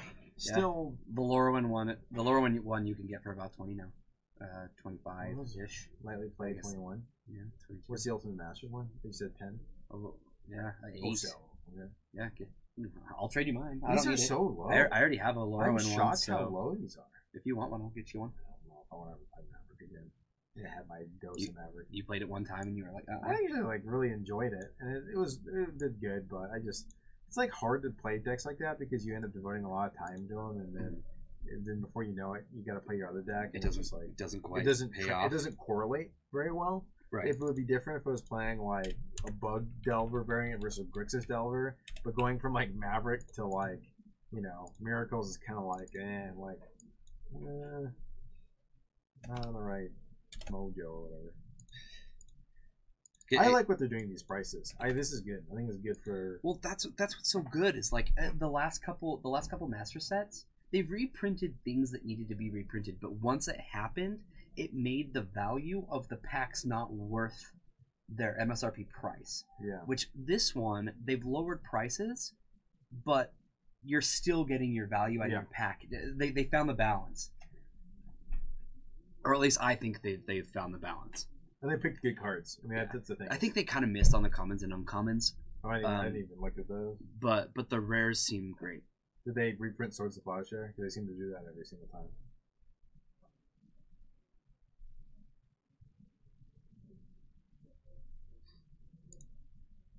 It's like the same price. Yeah. Okay, there we go. Modern round is starting. We say hoping. But that's actually is that what they said? Yeah, that's what they said. Okay. Definitely said we are starting.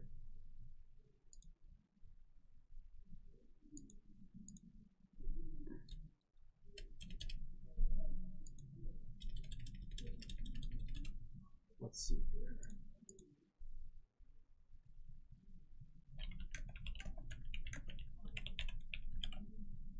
This is modern. Why is the round taking so long? Yeah, sure. Yeah, well, ours ended quickly. Yeah. Maybe the Grixis control guy was playing. These two Jeskai control. Oh, maybe it's just the Jeskai mirror. Yeah, Jeskai mirror. They literally or Grixis control versus Jeskai control. Game one. My problem is I only pay attention to like the foil prices, so like I forget. Oh, there we go. We have Jeskai versus Grixis. Okay. And then we've got Tron versus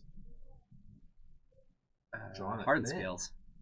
Want to watch the colorless versus colorless first, and then find the what? We'll definitely be watching we'll definitely be finished with one. So I feel like the one that's gonna finish sooner is Tron versus Hardened Scales. I was gonna say we can probably watch both really effectively because by the time the Grixis Jeskai one gets interesting is when that match will be done.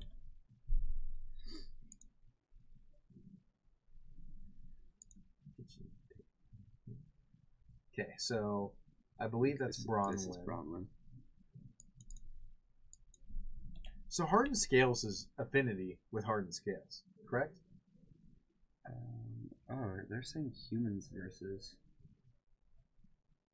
No, well, Is this supposed to be Josh? Maybe he was saying that's why it took forever. He's saying humans versus like just get control. I wonder.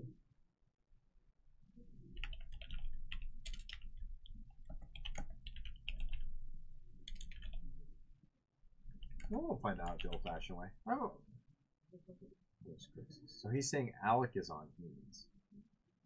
Oh, he's took. Oh, he's saying yeah. I took humans versus Griggs took a while. Okay. Oh, it took. Okay.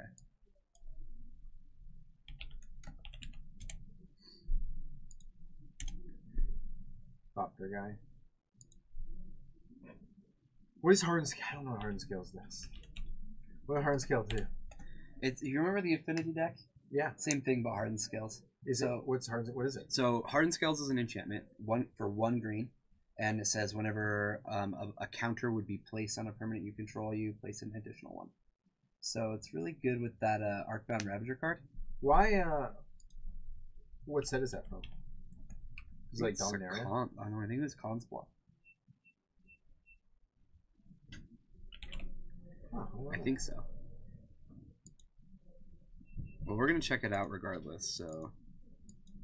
It's not like it's a whole deck that I didn't even know about. I have no idea. Hardened Scales. This is Jonathan. Okay. Is it the deck Spike Feeder and Sunbond? Okay, I'll look out for that. That seems like it'd be a really good deck. Running 4 Spike Feeders, 4 Sunbound, and 4 Hardened Scales. Why not? Put some cards around it. Oh, it's Alec versus Alec. Okay, Alec is wearing the plaid shirt. I don't know if you did that one already. I was going to. Yeah, so Alec? That's Alec. Yeah. Okay. He's on the Jeskai control deck. Okay, here we go. So originally, the Infinity deck, did it splash? It just ran red for Galvanic Blast, right? So now this one runs green for Hardened Scales. Well, it had that, but it had a couple blue cards too, like Master of Ethereum, and it also played Thoughtcast sometimes. Okay. So blue with like a little bit of red, but usually Mox Opal was your main source there. So if I cast Hardened Scales and then I play Walking Ballista for 1, does it come in for 2? Is that how that works? Yes. Okay. I'm not sure. I'll pull up Hardened Scales in just a moment. I'm not sure why they just didn't print that card in Mirrodin. Like they already screwed the pooch so badly on that block. I feel like they could have just printed Hardened Scales too. Okay.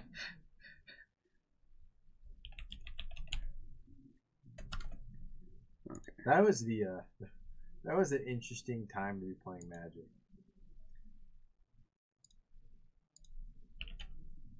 I can't remember in the standard what other deck people played other than Disciple of the Vault, Skull Clamp, Arcbound Ravager, Artifact Line crap. I don't remember any other deck being played. That's never good.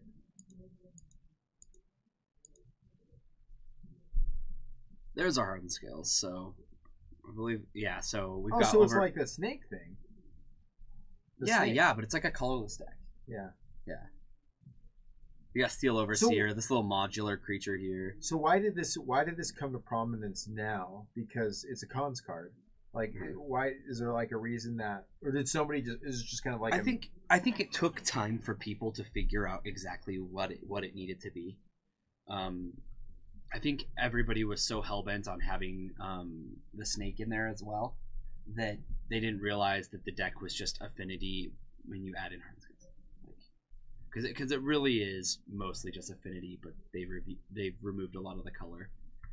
It's a completely colorless deck that has like just a shred of green. It runs Ancient Strings too, right? Is what Fox saying. That card just seems like really too good for Modern. Yes. Yeah, it's really good. Yeah, Ballista's an interesting card. It'd be interesting to know why they printed it. Another card I wish they just printed it in Mirrodin too, because that would have just made that format so much fun. Yeah, so much fun. You're right. I want to play. You know, it'd be cool. And this is an arena idea, and I hate to sidetrack this match because we finally got Paper Magic. An arena format where it just like takes like, here's a standard, like you can play this block, you can play like Mirrodin, Scars of Mirrodin, and like Kaladesh. Yeah. So you just have like some stupid Arcbound Ravager, like, you know. Alright, so Steel Overseer gets to activate, and this little modular guy that I can never remember his name is now a 2/2. Arcbound Worker. Yeah, that one. Is it Arcbound Worker? I think it's Arcbound. That's my guess. If you told me it's not, it's something work, modular worker, meta worker, worker of meteor worker, the worker man, the Arcbound Worker. It is Arcbound Worker. Hey, you found it. Okay, I did it. Okay, all right. Hey, it's Yeah. good old one for one. Here's a hanger back. You hope Tron loses? It sure looks like they are. Keep in mind, like what? Oh, yeah, there's an there's Arcbound that Ravager. guy. Yeah, this looks like a pretty good hand. I mean, Alsus doesn't do anything. Does anything do anything? Ugin doesn't do anything. I mean, you're gonna. I guess O-Stone. Wormcoil is your best. O-Stone and even Ost. It comes into play tap though. So like, do you even survive? O-Stone? No, it doesn't. Oh, it doesn't. No, I'm thinking Nervolstis. Yeah, you're thinking Nervolstis. Well, O-Stone basically comes in tap because she doesn't have enough mana. Yeah, it takes 9? It takes 8. 8. 3 to play, 5 to activate. So even if she can activate the expedition map, it's thinking to teach her. Yeah, I think she's dead next turn. I don't think Wormcoil gets you out of this either. I don't think it does either. I think he's got a big. Not with Arcbound Ravager. Yeah, you'd have to block Arcbound and you just sack Arcbound Ravager. Yep. Yeah. And then there's the Nexus too. You can sack that. You can just infecto him. Yeah, you can just get infected. This is main phase. Find assemble Tron. I think this is All right, we got 2 mana to use. E on 2 would have been good. Not really. There's colorless mana. I was gonna say not really. It wouldn't even been good because we got 0. They would just Arcbound Ravager everything onto somebody. Yep. Go Arcbound Worker. 1 mana 1/1, so strong. He's the one that really puts this together. I think Steel Overseer and Walking Ballista and Arcbound Ravager are the key cards here, outside of Hardened Skills, of course. Well, you don't even need Hardened Skills if you have this start. No, you really don't. There's Mox Opal. Sun Droplet. I don't think Sun Droplet's gonna help here. Gaining 1 life a turn.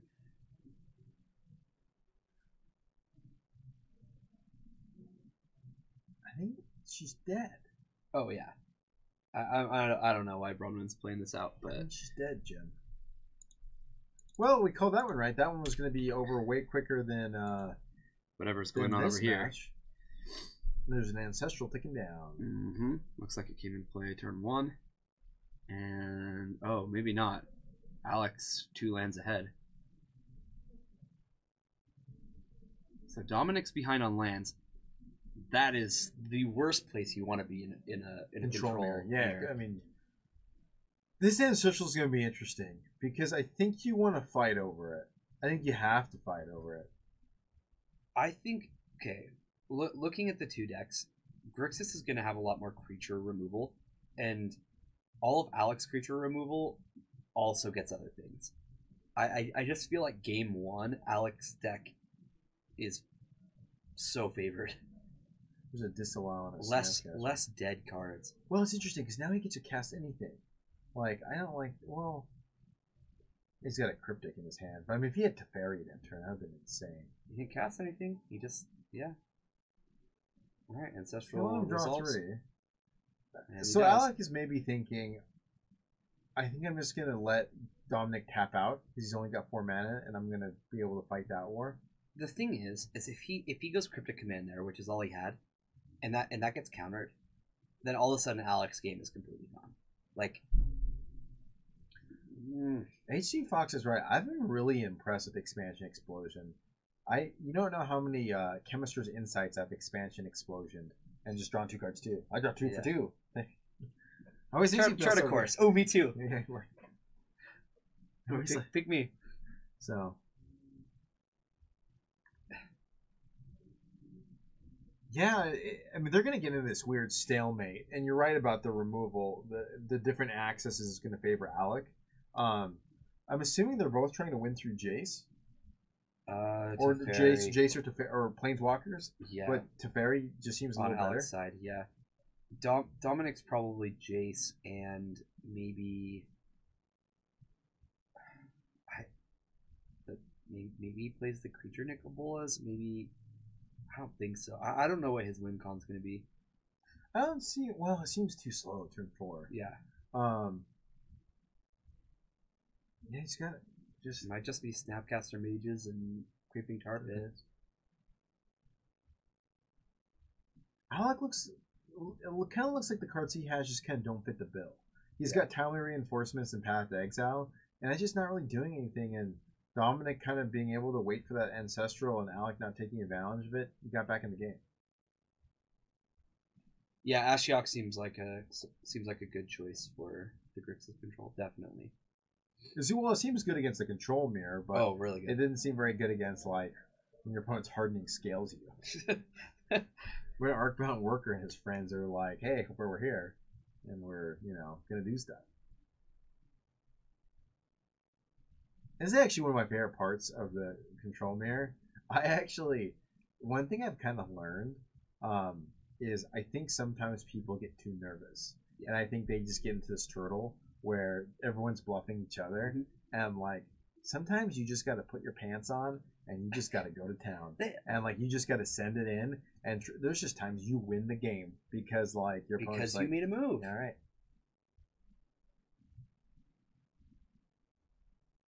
Here's Alec paying 3 life to discard a card from Dominic's hand. Which, I guess Snap Bolt. I mean, if he gets in range, he can do some Snap Bolt stuff. That's probably one way Dominic needs to win is through Snap and Bolt. Maybe. If I'm looking at Lightning Bolt going, this is a completely pointless card in this matchup. But I guess where life totals are right now, it probably wouldn't take too much to... I don't. If I'm Alec, I don't know what he's doing with the Snapcaster end of turn. Maybe he's saving the path for a Creeping Tar Pit, but I wouldn't mind pathing to Exile on my Snapcaster Mage. I really wouldn't, and I'll tell you why. I want to get a mana advantage. I've lost the mana advantage. My opponent now has more mana than me, and I'm okay with that. Oh man. Okay, so he's gonna flashback Lightning Helix. And Dominic has Counter Squall, which counters it's a negate, but it deals 2 damage. So now Alec's down to 7. I think that's how Dominic's going to try to win. I think Alec should have pathed the Snapcaster, but I know he's probably thinking this is a threat. And actually, it's not. He just needs more lands. I think the Creeping Tar Pit is legitimately scary from this point, so I don't blame him too much. I wonder, because he's getting. Yeah, I don't think I'd path the Snapcaster. I may have not even cast the Snapcaster, to be honest. I don't think I would have either. Why? You know what I mean? Like I don't know what the other 2 or 3 cards in his hand are too, and we haven't seen him interact that much on the counter side. I know he's got a Cryptic still, so that's my whole point. Is I want to be able to make sure. When I make my move, I can Cryptic too. It seemed a little impatient, like somebody needs to do something, and so he decided to cast the Snapcaster. Because if I'm Alec right here, I would have probably waited for something to Cryptic before I Snapcaster. Because I feel like Cryptic is the best thing to be snapping back right now. Also, Snapcaster can probably kill the Creeping, not blocking it, but kind of can be kind of your last. Like once you've kind of fought. He can, when the Creeping Tar Pit does activate and Dominic sinks his own mana. Yeah, I mean, if you got to use it, you got to use it. Yeah. This isn't Legacy where you can shuffle cards back really that easily. Fatal Push is it's either gonna kill a Colonnade or it's gonna kill the Snapcaster. We've slowly gotten to a point where, and there's a field run, so makes sense. Dominic's kind of now flooded a little bit, not too much. He's got 2 cards in hand. Mm-hmm. I mean, Alex at 7. Alex still has the Cryptic. I mean, it's in these matches you kind of count Cryptic commands, and you know, I think Alex is technically ahead right now. I like where Alex at because I think we still haven't seen a planeswalker from either one.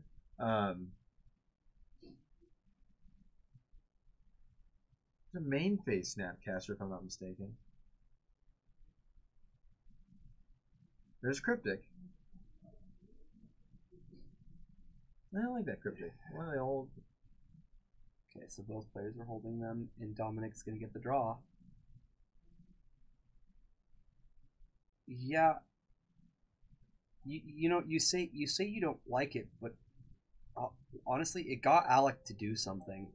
It's I think there may have not been a huge necessity to play it on his. I think he's playing it on his turn, all in his main phase. Yeah, or not. No, he's playing it. Oh, that was all Alex end step. Yeah.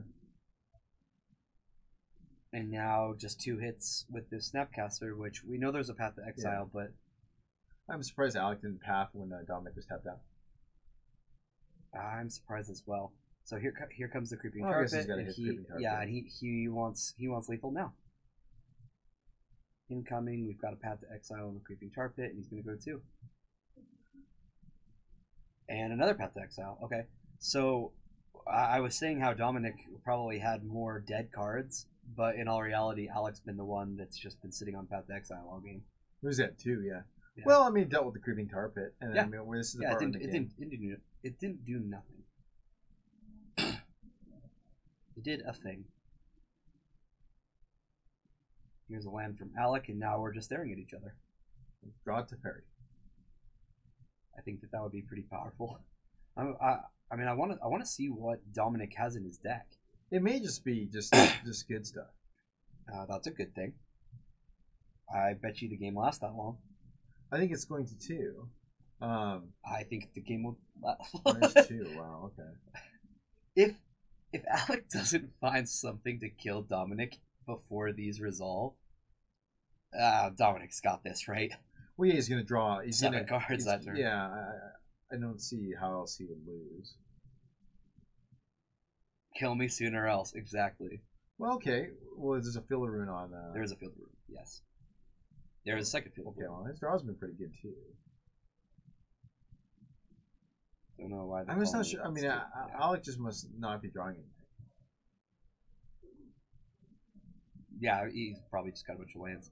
He hasn't seen lands for quite a few turns there. All right, I mean, that's another. I mean, talking about bomb after bomb. Yep. Dominic's definitely found his way out of this. Yep. We'll go for the colonnade. We're gonna see a field of not huge on this. I mean, it's kind of like gotta do something. I don't know. Do you? I don't think you need to. I mean, you know this happens, and you had to give up 5 mana. Now you're basically saying I really don't probably have Cryptic and something else. I'd probably just have. He gets it annoying. But still, it's only showing 4 mana. Then again, he's Ancestrals. I think these Ancestrals just bury him. I don't think there's anything he can do.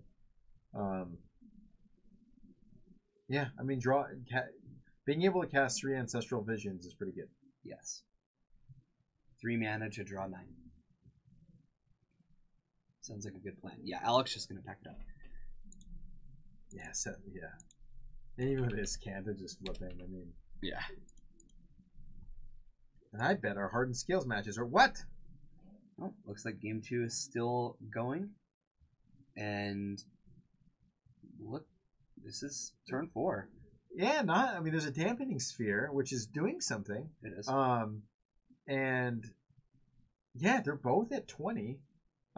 There's a card that has 7 loyalty, which is not something to balk at. Oh wow. Okay. I mean, you let him have the abrade, right? Because you have the welding jar to save. Yes. Yeah. You don't want him to have. Yeah, you don't want him to have walking bills. Then he's gonna get it anyway, or she's gonna get it anyways. The next turn. What do you think of this? I am probably more apt to maybe crapping my expedition map. I'm gonna crap my expedition map. Go get a red source. Abrade the dampening sphere end of turn. Maybe she has a prismatic. Okay. Prism or whatever. I didn't know what that card was. Yeah. It looks like a Mox. I thought maybe it was a Mox. The one that can filter a colorless into anything. Oh, okay. There you go. Draws a card, right? Yeah. Well, welding jar is going to regenerate the dampening sphere. or Damping Sphere or whatever it's called. You kind of have to do that anyways. Yep. Whether this is the right time to do it or not, I mean, it's going to happen. It has to happen. I don't think I've ever seen Damping Sphere ever do anything. This is interesting. It's an interesting card because I kind of remember when exciting. it was spoiled and every Storm player on the planet was just like, "Thanks, Wizards, I can't play Magic anymore because you printed Dampening Sphere." It's just like, what are you talking about? Like Trinisphere has been around like way longer than Dampening Sphere. You ever read the card Trinisphere?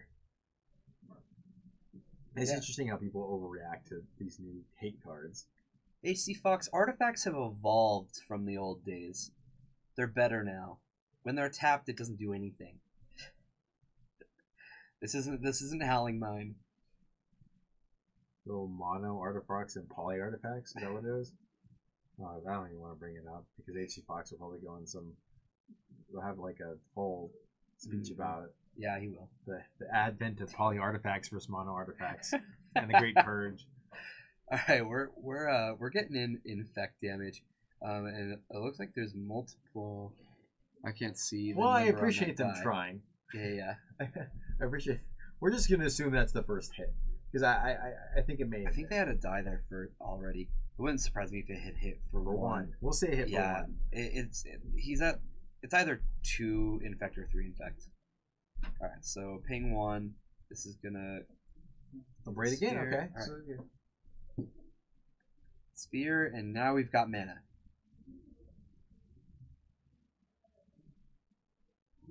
So Karn. Mm-hmm. Oh, okay. Drawing for the Chromatic Sphere.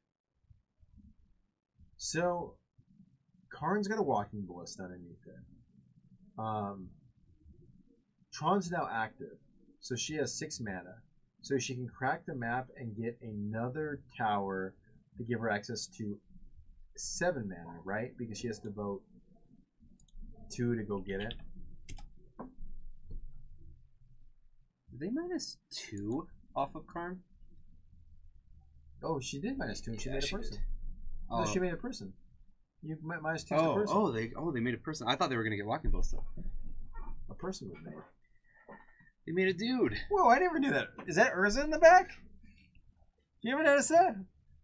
In the stained glass window? Yeah, I know that. Yeah, I think it is. Yeah, but Urza's a bum. He's no Misha. Misha's workshop is way better than Urza's workshop. That's a Gruul Signet. And now That's another map.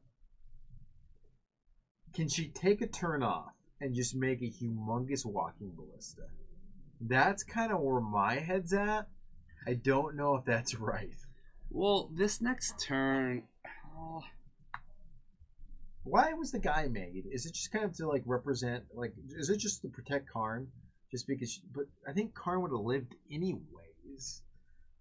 Well, this game, I do kind of have a problem with this entire game plan because yeah, you killed the Damping Sphere, good job, but this turn not having Walking Ballista means that this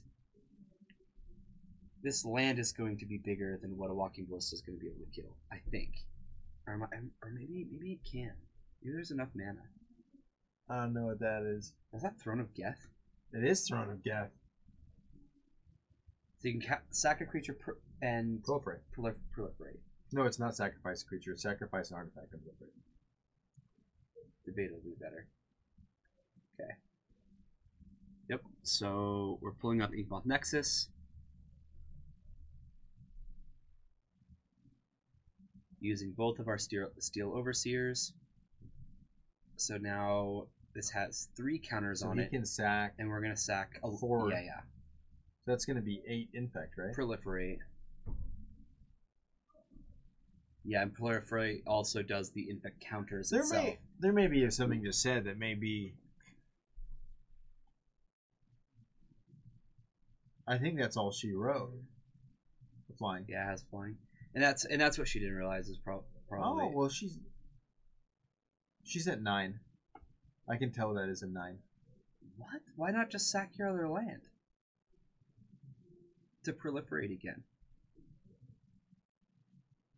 Oh, I guess you can do that instant speed, huh? Yeah. Yeah, you can. I don't know why he's not just doing that. Well, there's better TV. It's better TV.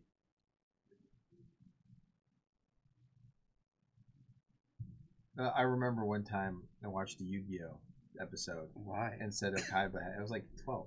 Oh, Said okay. Kaiba had lethal on board and he didn't attack. And I think he didn't do the math right. It was better TV. Sometimes you got to do the move for better TV. And that was a better TV move. Well, I'm shocked that she brought out another one of these guys. I thought she for sure was going to go for the walking ballista. HC Fox, if there's anything more than like 5 points, he can proliferate 4 more times. You can sack it to itself. I mean, I'm a little confused. All right, we're Battlesphere. Maybe they don't know that poison kills it. What? I No, don't you have to know. know. The 20? I don't know. It wouldn't be attacking with Inkmoth Nexus if I'm trying to think of ways. the poison counter is going up. No, when he proliferated, when he activated, he moved up the poison counter, right? He had 3, 5, that's 8. Yeah, so 9. I'm still confused. New Karn. New Karn, who dis? For all you kids at home, that's a meme. Well, Bronwyn can definitely win next turn if Jonathan, for some odd reason, just like... Can't win. Well, he can just attack. If he didn't see the whole proliferate thing, he can just attack this turn. Yeah. Is there enough artifacts? No. 4, 5, No, 6, 7, 8, 9, 10, 11, 12. There's 12. That's a lot. Yeah, he goes to 8. Do you have to tap Throne again? Yeah, you have to tap it. Oh, do you? You have to tap it, yeah. You have to tap it. Okay, she's dead. Okay. That's what I missed. Yeah, you have to tap Sorry, it. I guys. thought we could just like machine gun Throne. Yeah. I honestly thought that. Yeah, I kind of did too. I just thought it was an Arc Round Ravager basically on a stick. I'm not used. I haven't seen that card a lot. So okay. So the Hardened Scales deck is going to beat Tron 2 games to 0, and we're going to go back to our control matchup. It looks like Alec started with a ley line. I would assume he started with it. Yeah, which is not bad. No, not bad at all. Still can get Field of Ruin though. You know, I almost wish I could just put the Leyline of Sanctity on my opponent just so he can't Ancestral Vision again. Because it's target play, right? Mm-hmm. But we didn't really see a lot of Cooligan's Commands or Thoughtseizes or discard from Dominic last game. Mm-mm. Just lightning bolts to the face. No, I think it's a real control deck, like big control, you know? Big So, mana. do we think this Leyline is not really powerful? Probably not. I think Alec probably assumed that there was. I don't know. Well, what is it stopping? I mean, are there Lilianas? Well, Okay. I mean, Vendilion Click is still fine targeting yourself though. So, okay, this is an Ionize. It stops K command. That's true. We haven't seen a K command from Dominic yet. K command's not like the most amazing thing. I think in this, it's not like you're getting back. I guess you're just getting back Snapcaster. Yeah, it gets back Snapcaster, and a lot of times you have to shock yourself or make yourself discard like an extra land or. He's not a great. Neither of them are getting kind of. We're going to devolve in kind of what happened last game, where they each have a lot of cards. It looks like Dominic's got a lot more cards in hand though. I think he's pacing his strategy a little better than Alec is. One thing that this does do is if Dominic really is depending on lightning bolts and damaging spells, Leyline does push those off. Yeah, but still though, it's not. It doesn't look like it's going to do a ton. As much as Dominic pushed to kill him, the way Dominic won is because he had too many cards in hand. Right. He did keep the lightning bolts in though. I mean, they do interact with planeswalkers, and I think he doesn't have a lot of win conditions. I think it generally is creeping tar pit and just snapcaster mages. Use a lightning bolt from Alec. I know Jeskai control is very popular. I know Grixis control isn't that popular anymore. Just looking when Kyra pulled up the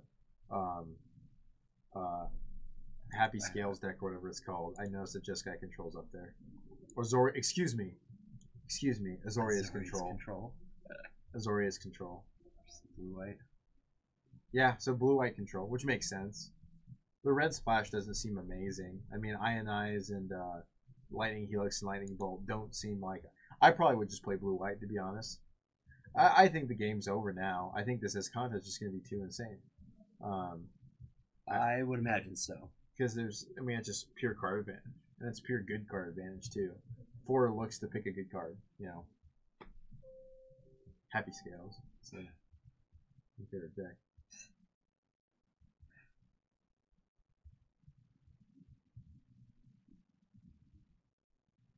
Clarion. This is an opt. That's an interesting point.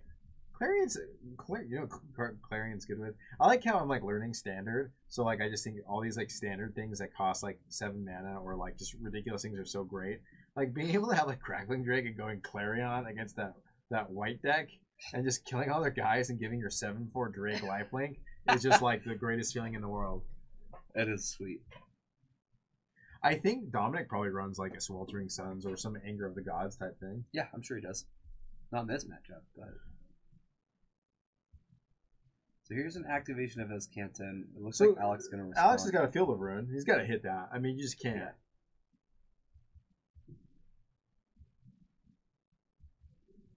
Yeah, so he's explaining. All right, we're gonna search for our lands before this ability resolves. Which is better for Dominic.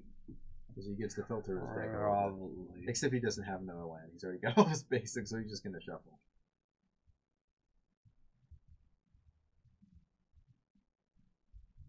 I don't know. Some of it's just finessing people. Oh, Slimgar.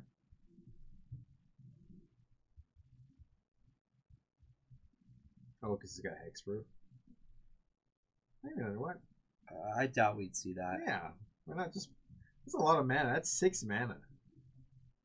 Why not just play, I'm trying to think. There's like plenty of blue cards.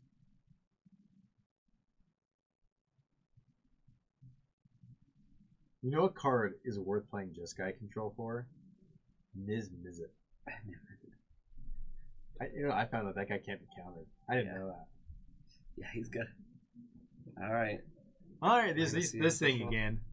I did see a Jace in Dominic's hand.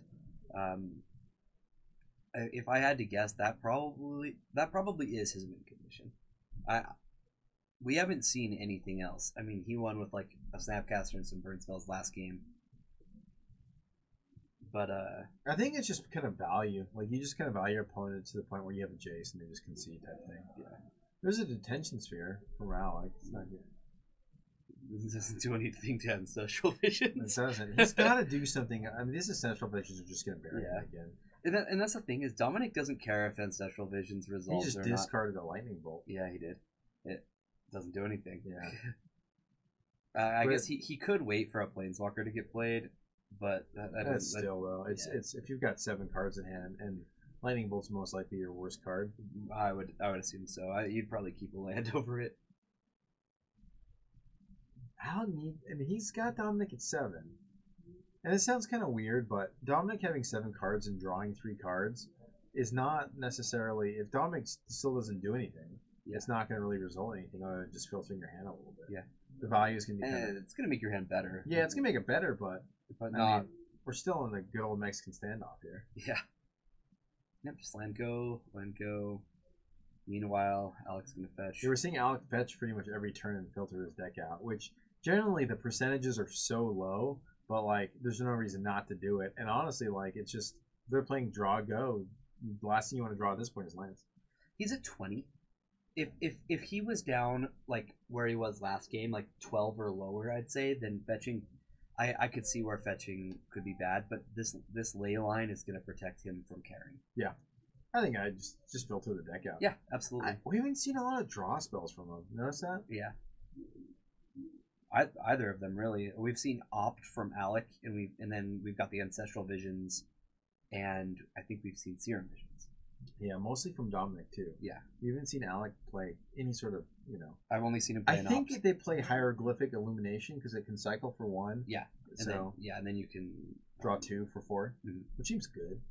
I mean, if you're Alec, you just want to be doing something. Like, you want to be just drawing or filtering your hand out. I have seen modern control decks play with Torrential Beerhulk. There's no Ancestral Visions. I mean, so hieroglyphic Illumination works really well with that card.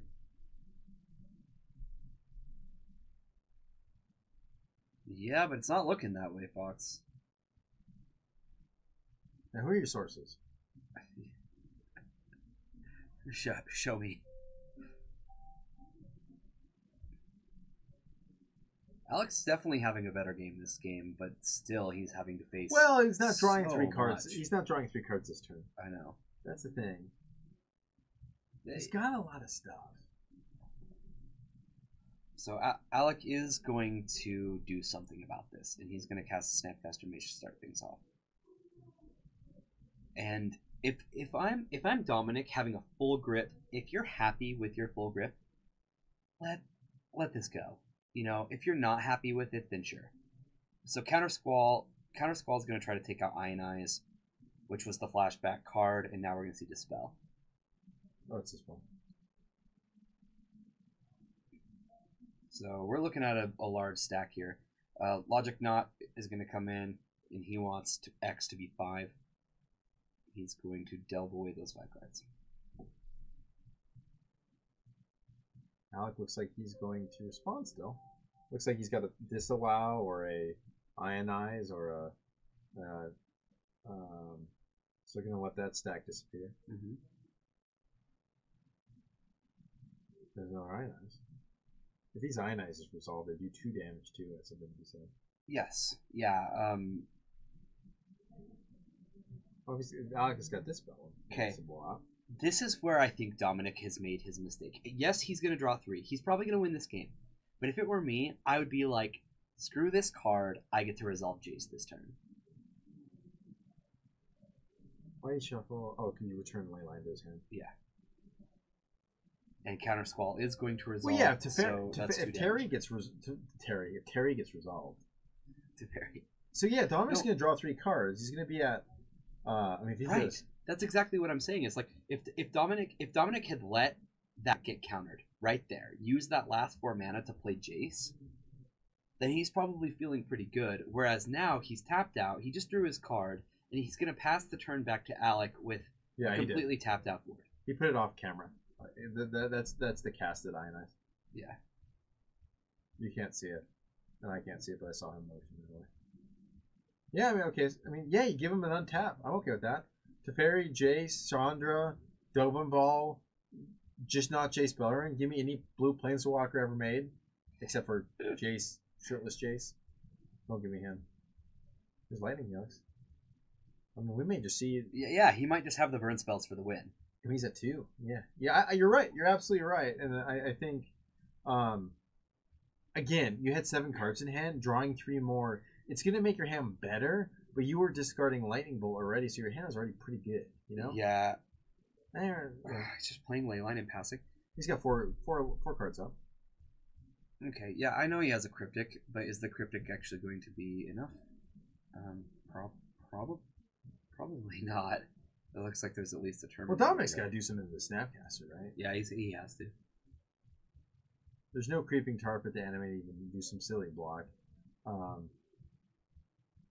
Terminate. Yep, terminate. Why would you keep Terminate? What am I missing? Just for Celestial Colonnade? Question mark?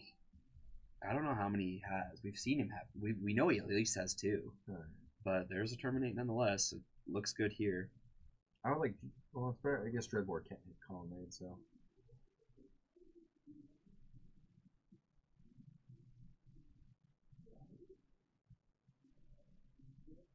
Again, here we've now divulged in the situation again, where it seems like we're back. I feel like we just went back in time, so to draw 3 more cards, Alex got a ley line. They both have way too many lands, and somebody's got cryptic. The other person probably doesn't. Pretty sure both have cryptic right now. So this one's going to resolve. He's just gonna let it resolve, so he's Yeah. not gonna use the cryptic to fight over it. Make Which sure I don't like. I would fight over it because at the end of the day, Ancestral could pretty much draw the card that you want to cast that Alex is gonna cryptic, and then the counterspell to protect it. So that's something like kind of keep in mind. Is like I think the reason you fight over those spells and not wait for the bomb is you're not fighting over the bomb. You're fighting over the bomb and another card, 2 cards to be precise. I think that Dominic is incredibly lucky that he's alive right now. Yeah, I think so too. I think I would have not fought over that in Ancestral, but here we are. Discarding 3 cards. Right, exactly. I mean, that's the thing is drawing 3 cards and discarding 3 cards isn't amazing. Sure, yes, it's looting, but you know. Yeah, he got rid of 3 cards that really didn't matter. Or whatever the spell bomb is. Sorry. Nihil spell bomb and 2 lands were the discarded cards. Not doing a whole lot for Dominic. I assume that those 2 cards he kept over the lands are better. Something kind of silly is he actually.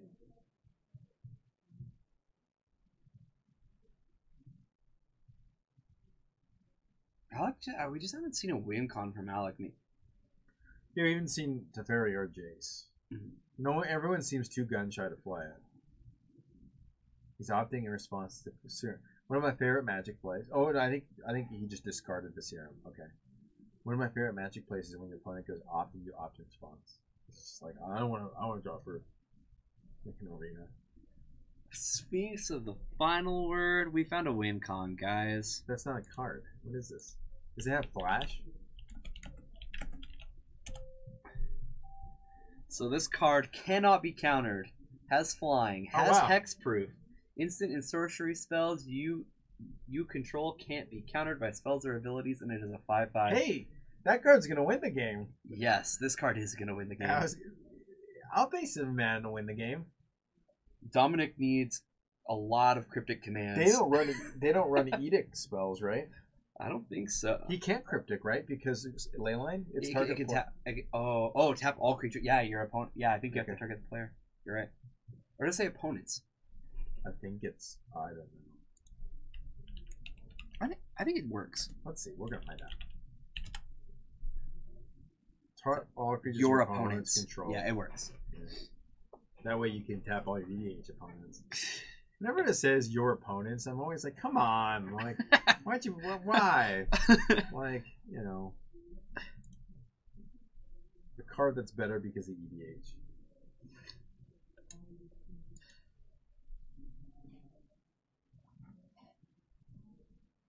Wait, so keep this in mind. That can't be countered. That dispel. Yeah, I think that's what Alec just told him. Yeah. Okay, so we're gonna get a game 3, which is everything we ever wanted, right? Do we know how much time's left? Yeah, it's just not here. It wasn't. Oh, we have hit time. Or no, we haven't. No, we haven't. I can hear Alec asking how much time we have left in Modern. Sorry guys, I didn't update it. So the round started at 8:21. 8:21. What time is it right now? We have 4 5 minutes. We have 5 minutes. Let's try to construct this backwards. My opponent shocks turns 1, 2, and 3, so he's at 14. I bolt him, double bolt him, and then Snapcaster bolt him. That is 9. It's only 15 damage. Yeah. All right. This is a real nail biter. A real nail biter. If I was a betting man, I may say this one's gonna end in a draw. Alex going. Listen, we need to hurry because I have 5 minutes to play 7 lands and cast a Sphinx of the final word. And I need you to be at 15. Yeah, I also need you to shock every land before we go. They should just have a gentleman's agreement. Well, he's got bolt 1. 2 bolts. You got 2 bolts. Oh, he's shocked. Okay. Is it 18? There's a dream to be lived. All right, so Dominic, I know it says 2, but he's at 18. Maybe they'll correct that sometime. He's going to correct it. Oh, okay. Oh, we got a game. You know, they should do like a thing where like if you're like in a control mirror and you have 2 minutes left to go, they just randomly put 20 price of progresses in each of your decks, and just like so whoever draws the price of progress. I guess it's both of you. Opt. That's not what we wanted to see. He's like, I don't want this card. That was a main phase op. That was a and that was in the turn opt. I didn't realize that I could play the land.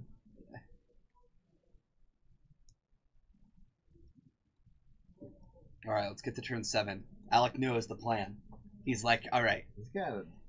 I just have under 3 minutes. I need to get 7 lands in play. He just lost 12 seconds from that shuffling. So. Seriously. He does.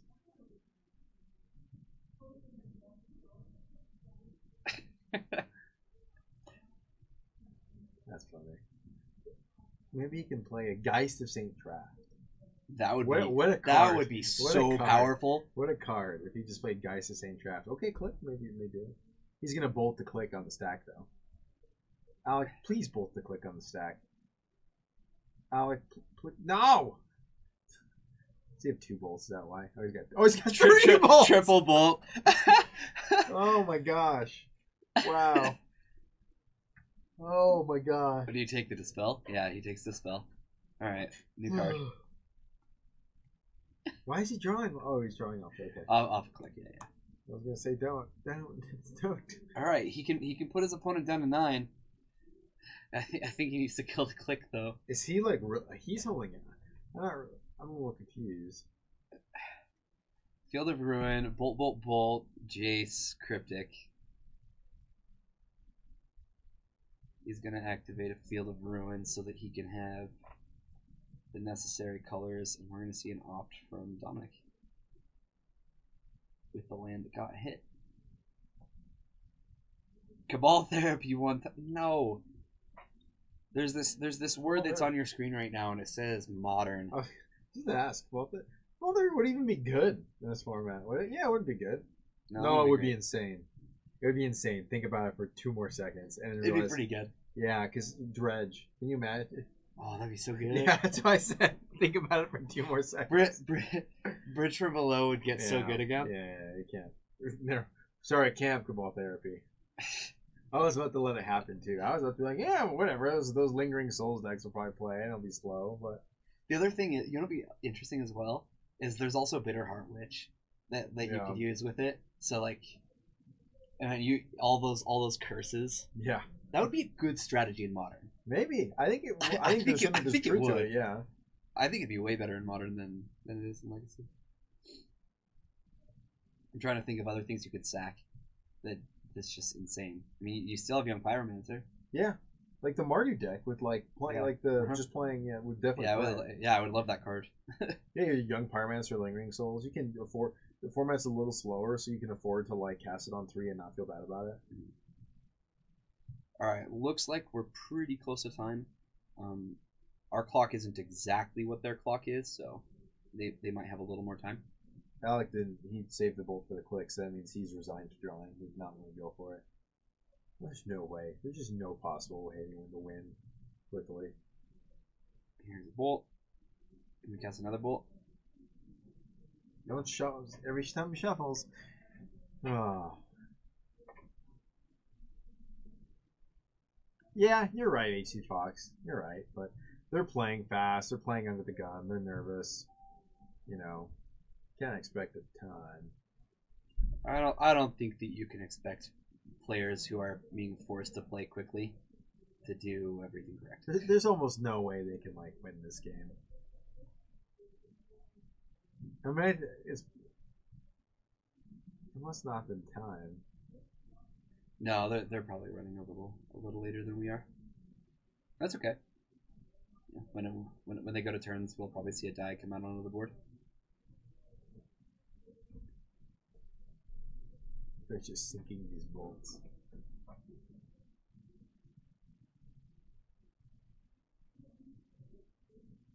I mean, he's getting close. He's getting close. Oh, I thought maybe that was just like that bolt was actually still there, but no, never mind. He's not getting that much closer. Ionize deals 2 damage. Keep the No, so does Counter Squall. Dispel. What is he? He's fetching. Yeah, he's fetching. He's fighting over this. He's like, no Snapcaster Mages. That's a win con you got there. I can't beat a win con. Ionize does 2 damage. We gotta stop it. Oh, okay, Logic Knot. Logic Knot. Oh, snap. Oh, he has a Dispel. Oh, wow. Yep, no, he's just gonna bolt. He's just gonna use the stack interaction to bolt.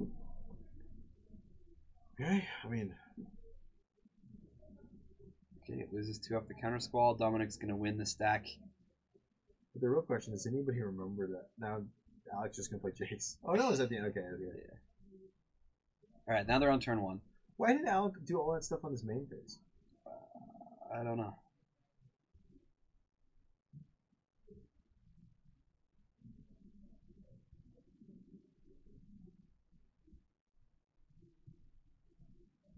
Bane fire?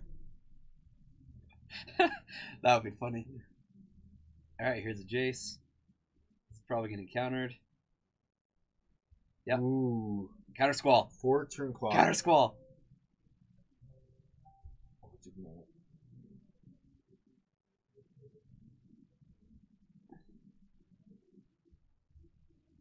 Gotta exile his whole graveyard to make sure this gets countered. I mean, you could even just. He's got a couple things left. Short one. Yep, Cryptic. Here's Cryptic. I still don't think that's going to be enough. Dude, Snapcaster Mages are going to get it done. Alex still has his Cryptic, though. So on turn. Because this is turn 1, right? So. And Alex still at 13? Yep.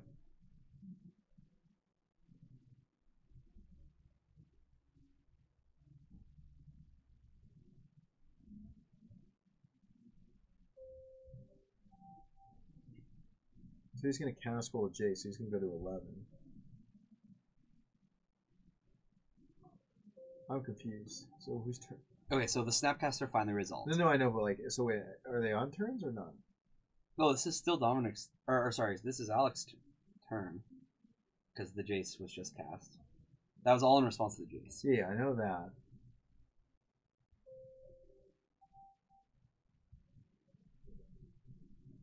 I just don't know. He's a creepy Okay, target. here we go. So it should be. This should be turn 3, right? Or 3. yeah. Okay, there we go. So the Snapcasters don't do it by themselves.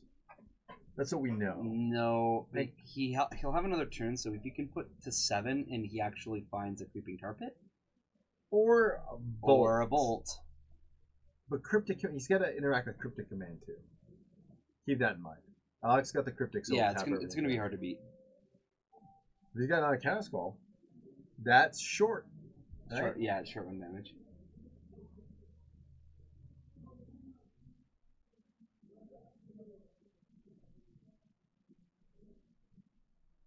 What's this? Fairy. Draw a card. We're gonna untap 2. We needed that. There's a land. 2 games ago. Really though, where the heck is that card? Bump No bump in the night. He's gonna bump in the night. Why would you play bump in the night instead of I guess you can bump in the night twice. That's okay. flashback. Yeah, okay. You got it. We'll bump in the night twice. 7 mana, deal you 6.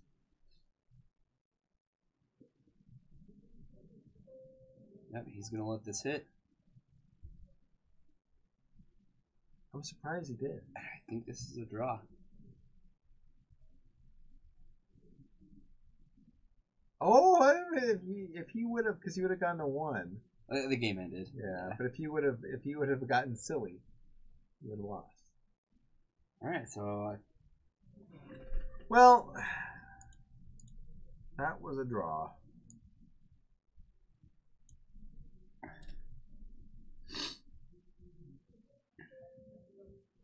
Just a weird statement. I have no idea what I mean.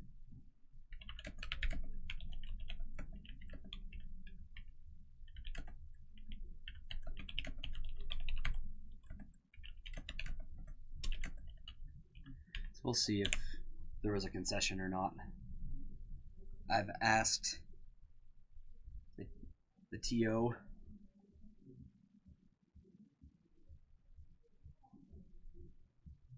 They are knowledgeable. John versus Okay, so we've already. Jonathan. Whoa, John and Jonathan. So Rock versus Hardened Scales. That I want to watch that. Yeah. Oh, no. John who? John versus Jonathan. There's John. There's two. Oh. Yeah. Don't let me see that. So that's, yeah, we can do Marco. Marco and Dominic. So we just watched Dominic. We haven't seen Marco yet. Marco's What's playing Marco Golgari mid-range. So there are two. There's two rock decks? Yeah, Golgari or whatever. Oh, he's saying hold on. But yeah, John, green black. Yeah, I want to see that one. Green black and scales. I think it. This tell me is if it. I'm right. Is it Perry and Repulse, thank you so much for the resub. Appreciate it, man. Is it a I know Modern's great. favor to the rock because they have cards? They have the removal, but just like any deck that's going 1-for-1, they do not interact with Arcbound Ravager well. They interact with the entire rest of the deck perfectly, but Arcbound Ravager is just a nightmare for them. What cards out of the board just kind of? It seems like there's just more 1-for-1 removal.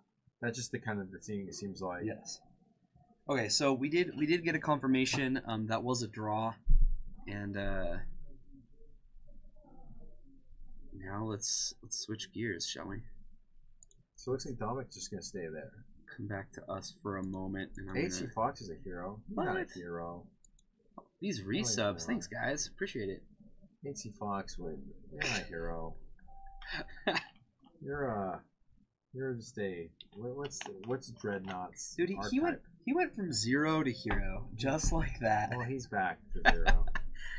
Well, he's a artifact horror or something. What is Phyrexian Dreadnought's archetype?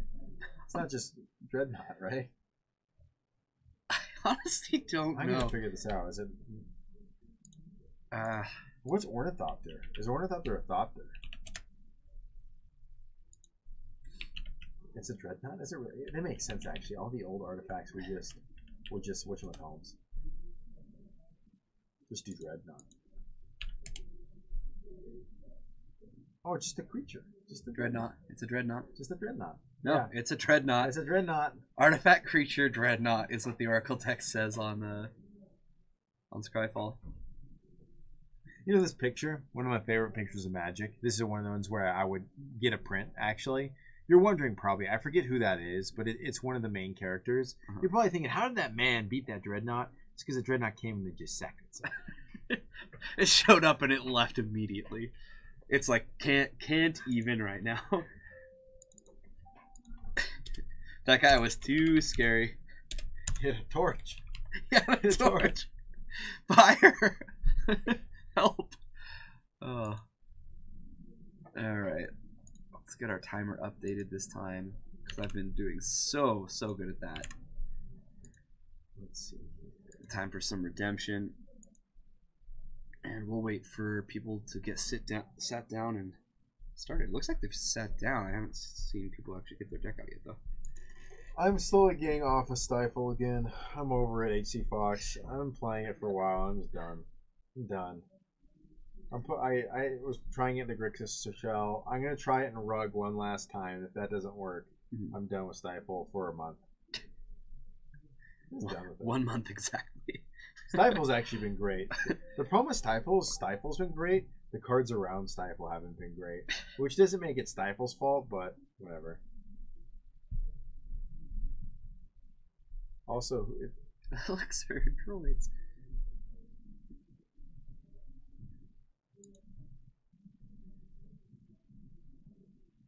I think this is, so this one is going to be... Is this Marco and Dominic? This is Dominic? Or... Yeah, Marco's on the left and Dominic's on the right. This isn't the one that we're gonna watch, though, right? I mean, I think it's been fine. I've been playing Group to Stifle Delver a lot recently. That's the only deck I've been playing in paper for the past 2 months. I haven't been playing a lot in paper, but in California I played a ton, and that's what I've been playing. And then I've had a friend who's been playing it a ton online. He's been doing well with it. Like, it's fine, but I don't know. I've been trying a different version, and I'm kind of disappointed with it recently. The thing is, the problem with it is Stifle and Young Pyromancer just don't mix that well, and Bitter Blossom and Stifle don't mix that well either. I don't know. I'd rather just go back to a Rug Shell where I'm casting all 1 mana spells. Like, I'd rather be casting Hooting Mandrills, to be honest. Hoo-hoo. Yeah, I feel you. Getting your Dreadnought Swords to Plowshare probably just feels like the worst thing in the world. Yeah, man. Because you know the game's gonna go on for like way longer than it should, and but you're already dead. Well, that's probably happened in that picture. That guy the Dreadnought shows up and says, "Hey, what colors are you?" The guy's like, "I'm white and red." The guy's like, "Oh, I'm just gonna get out of here." Okay. Like, you take your fire and you go somewhere else. I don't want to deal with this. All right, so this is John and Jonathan. Valve. And I don't know who's who yet. I believe, I'm going to take a guess. I believe John's on the left. John's on the left, Jonathan's on the right. 100%. Jonathan, yeah.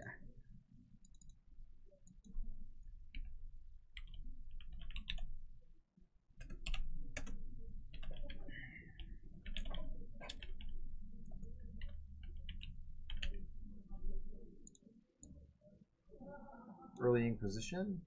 Yep. Off Blooming Mars. Throne of Geth, main board. Horizon Canopy. That's right, yeah, you gotta play green, you gotta play Horizon Canopy, draw some cards. Seems like kind of a slow hand from Jonathan. If I'm John, I think I'm okay with this, right? Because like all my 1-for-1 removal looks pretty good here. Hanger back's not gonna be necessarily too big. I probably have to just eat it and kill it. This is Golgarian? No, Inquisition of Kozilek's fine in Legacy. I played it in a check pile even. It's fine. Let's call it Golgarian Mid. I know I called it Rock last time, but I think the more universal name is just Golgarian Midrange. No, I don't play it. I play Stifle instead of the discard. So it's not that. It's mainly Young Pyromancers and Bitter Blossom's fault. Because I draw both Bitter Blossoms all the time together and I get annoyed. So he takes the Hanger back walker. Which makes sense, right? This makes tons of sense. Yeah. The Walking Ballista doesn't have a lot of things that it can kill in this matchup. The creatures are Tarmogoyf and Tireless Tracker and all these creatures that can be pretty big. Whereas like the Walker, the Hangerback Walker, sorry, it's not. When it dies, he gets stuff. John wants to 1-for-1. He can't 1-for-1 once that hits. Yeah, I mean, I just think John's just so ahead now. I mean, even though he's just traded resources for resources, all these there's 3 lands, a Throne of Geth, and 2 at best 1/1 Walking Ballistas. Yeah, he takes the creature. You're not taking Throne of Geth. Why would you take Throne of Geth? There's no creatures. There's no reason to. Yeah, that card's strictly a negative-1 right now. I don't even know that. I don't even think it's right for Jonathan to play a Walking Ballista right now. It doesn't do anything. It might get a removal spell out of John, but would you kill a 1/1? I wouldn't. I'd just let it sit there for a second. Yeah, not take it to. If I Bob, maybe. I don't think this deck plays Bob. Yeah, it plays 4 Bobs. Does it? Yeah, that's why the curve's so low. Yeah. Okay. We haven't seen one from him yet, but we'll see. What was the Arkmar Ravager? Hide it. Don't let him see it. Yeah, you go Ballista first. You want to get the removal out before you play a Ravager. Yeah. That's the card that matters. So very well could see a Fatal Push here. Yeah, definitely. Farm John, I probably would, especially if you have another removal spell. I like this deck. I like this rock deck. It just seems good. Yeah, I play John. This is probably what I'd be playing if I were playing consistently. But yeah, there's the Fatal Push. It has the answers, Yeah, it just seems like I want to. You want to cut it? It's like, yeah, I guess. Yeah, fine.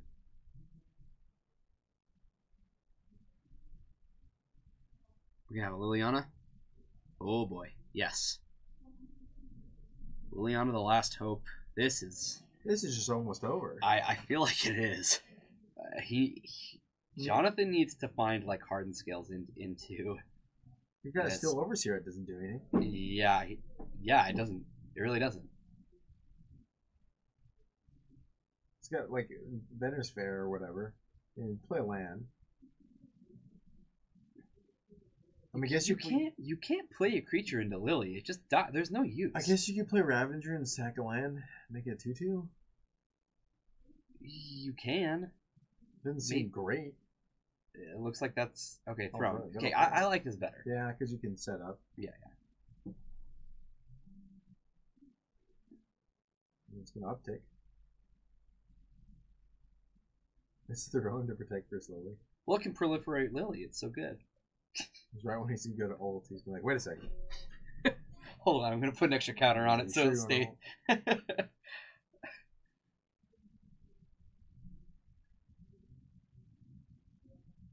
think he drew another Steel Overseer.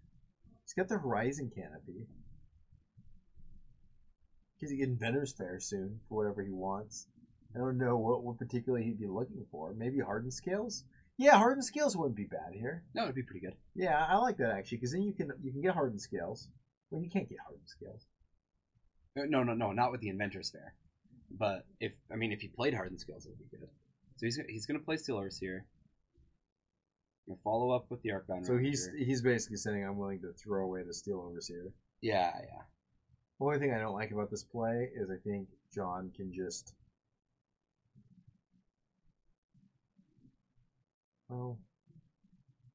So he's gonna take out the Horizon Canopy. Well, this is the issue. John is gonna just use his Lily on Steel Overseer.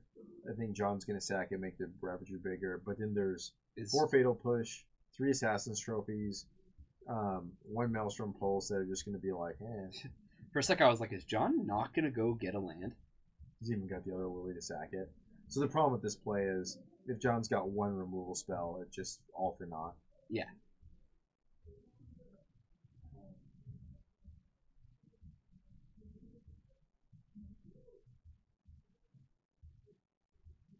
Can Throne make it so there's 1 thing left? If there's a removal spell, I mean? No. Yeah, I do not. No. He needed Hardened Scales. Which actually would have helped. Yeah, no, he needed Hardened Scales because then Lily doesn't kill the Steel Overseer. Right. Yeah. Yep, so here's the tip. Well, he could do this. He could sack Throne of Breath with... but then it's the same situation. Yeah, I like this better. Just letting this die, ticking the Arcbound Ravager up to 2, and it's gonna die. Yeah. Okay, here's Lily the Veil. You know, my play of Inventor's Fairing for Hardened Scales probably would have been better. Go get an illegal card, do an illegal action to get a card that you can't get, play it, and hopefully your opponent doesn't notice. And then play dumb? Yeah. Like cheaters I do? don't know.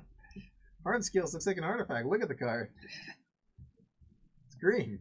It's green. Birthing Pod's green. It's an artifact. I thought it was Birthing Pod, actually. I'm just going to play it like Birthing Pod. Would Birthing Pod even be good in Modern? Yeah, it would. I don't think it'd break the format, but I think it'd be good.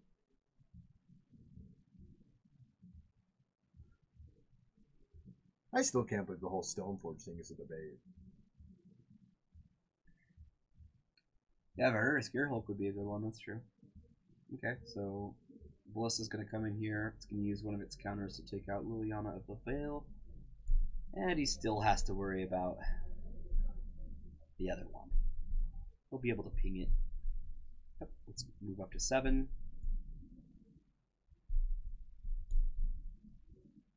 Proliferate. This is going to proliferate, yeah. Yep. It's not bad. It's not bad. It's not great. Here comes Bob. Oh, now it's bad. Now it's bad. Okay, so these 2 counters can come off, and they're probably going to hit Liliana. I imagine both of them will. Oh. That's really bad. We're in trouble. Oh yeah, only one. You're right, because it had the -1 on it. That's true. Yep. Not looking too hot. Ah. Hey, there's your hardened skills. Yeah. I feel like zombies are gonna win this game. Maybe. I don't even think we're gonna get to see a zombie. That's a draw. That was striking. Like it mattered. Yep. All right. Just packs it up.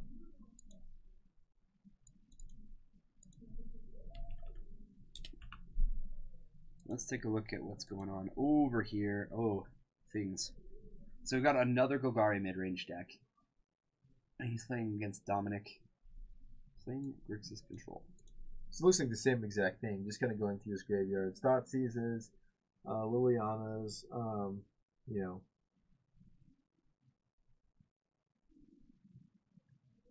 This Hissing Quagmires.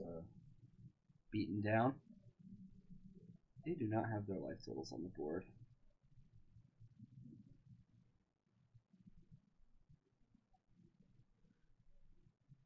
Hissing Quagmire is really interesting because it sees a lot of play, but it seems like one of the worst mana lands. It's got what, Death Touch? Yeah, it's pretty bad. But it's just because those colors are so good that like you may as well play it. Yeah. I mean, it can block Tarmogoyfs. You know what I mean? Like it can actually take out like Tassigurs, Tarmogoyfs, Gurmag Ginglers, those type of things. But yeah, it's really not one of the best manlands. In fact, the first cycle of manlands was quite good, and the second was not great. Shambling Vents is probably the best one. Is that the black-white one? The blue-red one was good in standard. Yeah, it turned into a 4/1 that you could switch its power to 1/1/4 or whatever. Yeah. I think those are the Needling Spires. Yeah, that was bad. Like double strike or something. Yeah, I guess it's a 2/1 double strike. Or I think it's just first strike. Double? Is it double? Yeah. It's good. Shambling Vent's the one that you pay 3 and it's a 2/3 lifelink. The lifelink matters. Yeah.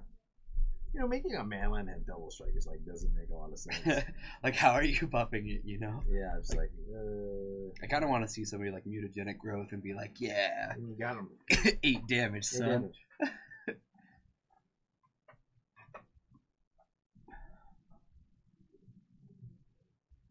It just looks like Marco's out of resources. Yep, and Kulligan's command is kind of insane with Snapcaster Mage, as it turns out. Who would have thunk? There's a field of ruin on Marco's side. He's not going to be losing. There's just nothing Creeping Carpet. Yeah, there's just nothing you can do. I mean, this game is just. I mean, there's a Creeping Carpet. So at this point, it's just kind of.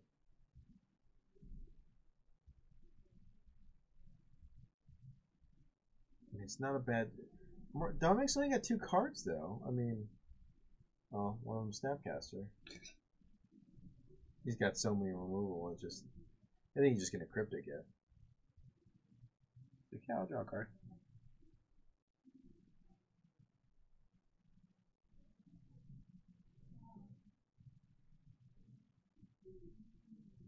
That's fine too.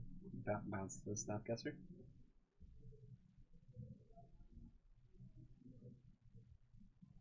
Almost better than drawing a card, actually. Okay, so.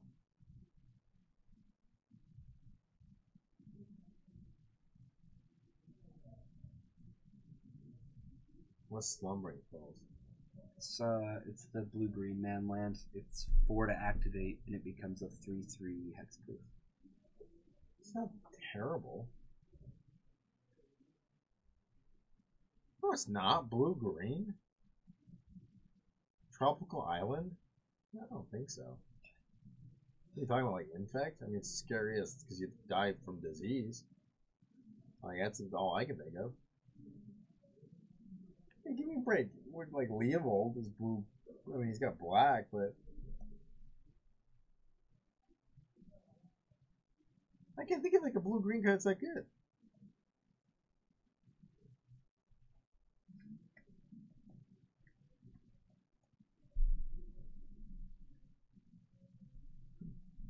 Let's see if Pucks has lost it. I think he has to. You don't think it was always that way? He's You like think that. this is like a new I'm thing? just imagining him in Idaho, and he's like that Delver Secrets guy, and he's gonna test one last thing tonight on himself. Try to make blue green. Let's jump back over and Yeah, this game is finish this one. monotonous. Yeah. That we didn't have life totals. Similar play. Lead off with the Inquisition. Took the hanger back. Hanger back 2. Number 2, not 2.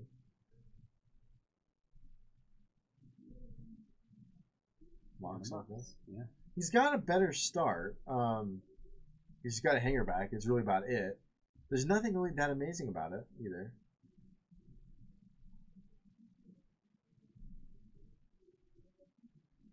I think Hangerback's a nightmare for this deck. Especially with Welding Jar. Like, no, I'll decide when my Hangerback dies. yeah, it's gonna be good. Why is the Welding Jar attached? I do not know. I didn't know if it like had some mechanic on it. Or he's just reading it to him. Okay.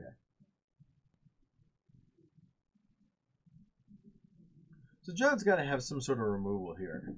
And he's wondering, do I have to use it just to break the Welding Jar? Yeah. You probably have to, right? Like, what else are you doing? You don't have any exile removal to just deal with Hangerback that way. We didn't see what was in Jonathan's hand off the Inquisition, did we? There's one walking list, I know that. Okay, there's the Fatal Bush. Yep. You're going to Welding Jar, which I think is fine. I think you have to do that. I mean, you're going to get 2 more. You're going to get another Thopter.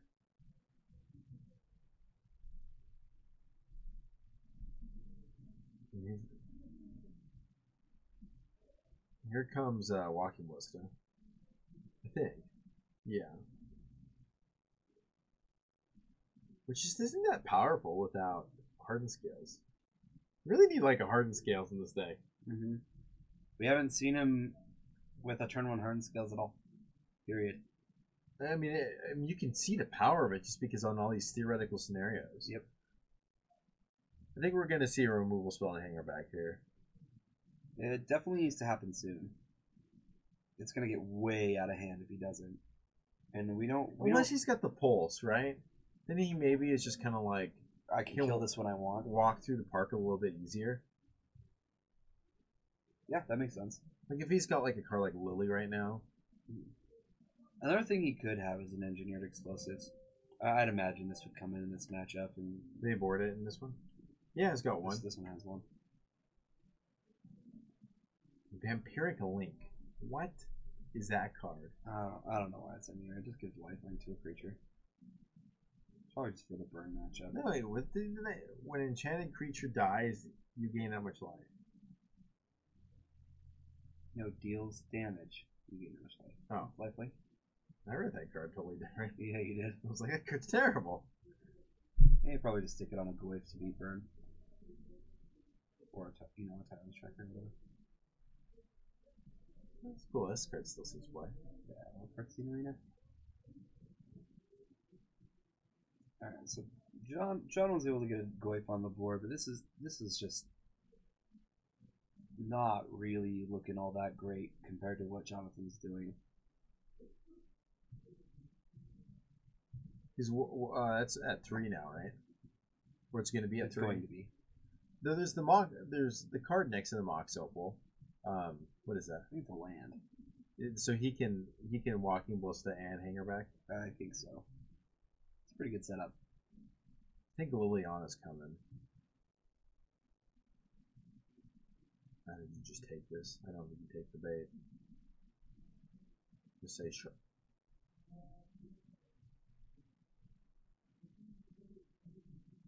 Oh, I don't see a reason to mess with this. Goyf is artifact. Yeah, okay, good.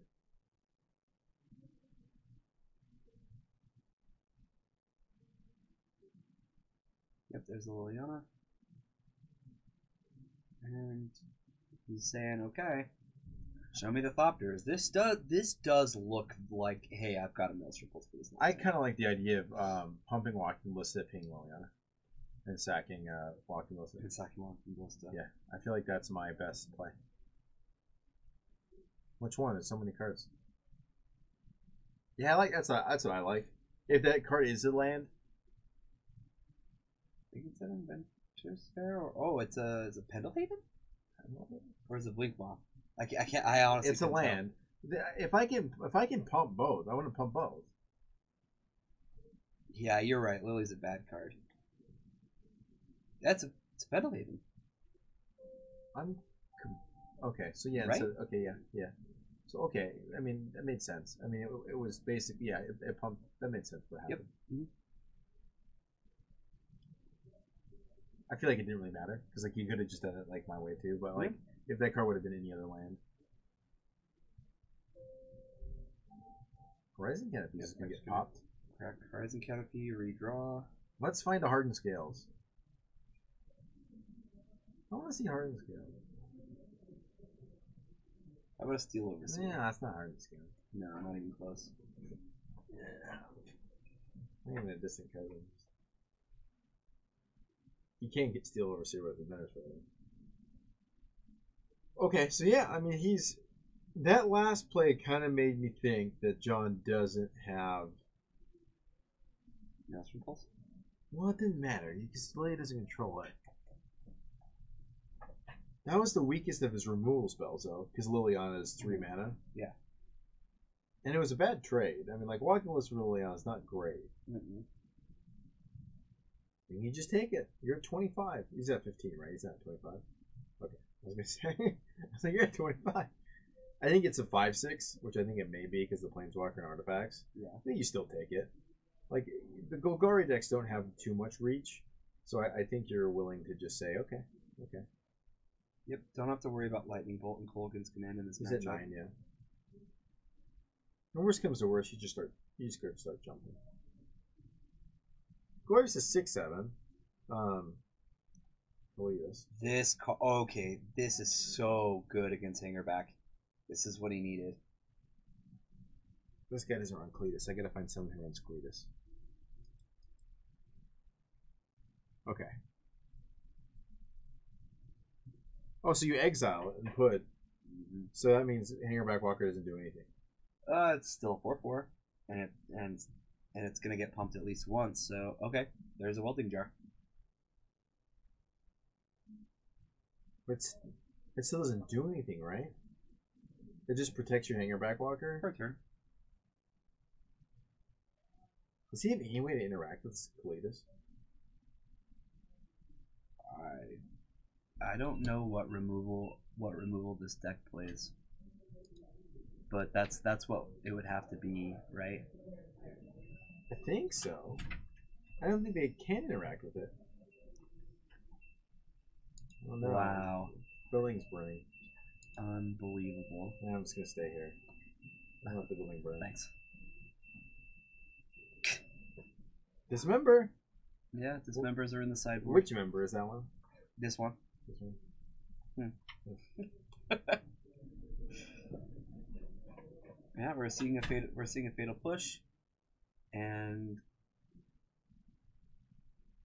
I imagine this will get the welding jar. Yeah. Yep. Crack-a-lacka. Yeah, he must have put the dismembers in, right? I'd imagine so. You gotta kill Bob. Yeah, if you can catch a Goyf too, that's a card that can definitely kill Goyf. Not anymore at 6/0. Well, this is happening now. Yeah, He's just dead. He actually may just be dead. I think he has to bust. Yeah. Oh, he's definitely. Why did he tap the Hangerback Walker like he did? Well, when you regenerate, you have to tap anyway. Oh, okay. So may as well just activate it and then makes sense. But yeah, he's gonna have to let this die. So it's gonna get exiled by Cletus. There'll be a zombie. Yeah, Pendlehaven didn't do it. Didn't do anything. Pendlehaven pumps up Steel Overseer. So now it's a 3/4 this turn. Yeah. Still dies, right? You couldn't have because 3 Cletus is 7, right? Because he's blocking the Glyph, yeah. Or no, the Steel Overseer. Yeah. So here's a zombie. Mm-hmm.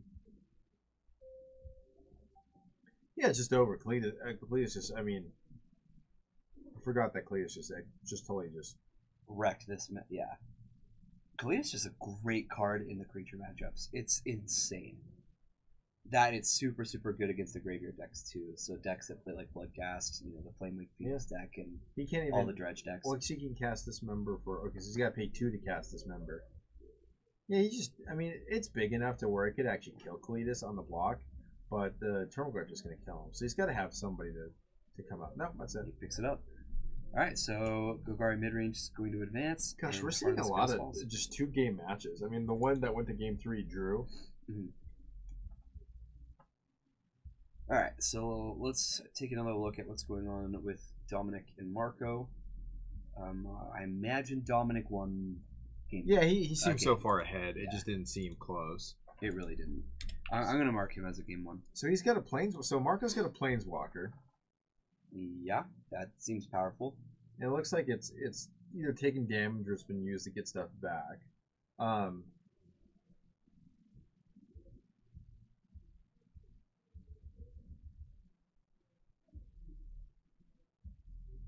Pretty good, because the only way Dominic could kill it is Lightning Bolts and Coolgan's Command. I mean, it's kind of against, just, you know, Grixis colors have a problem dealing with Planeswalkers.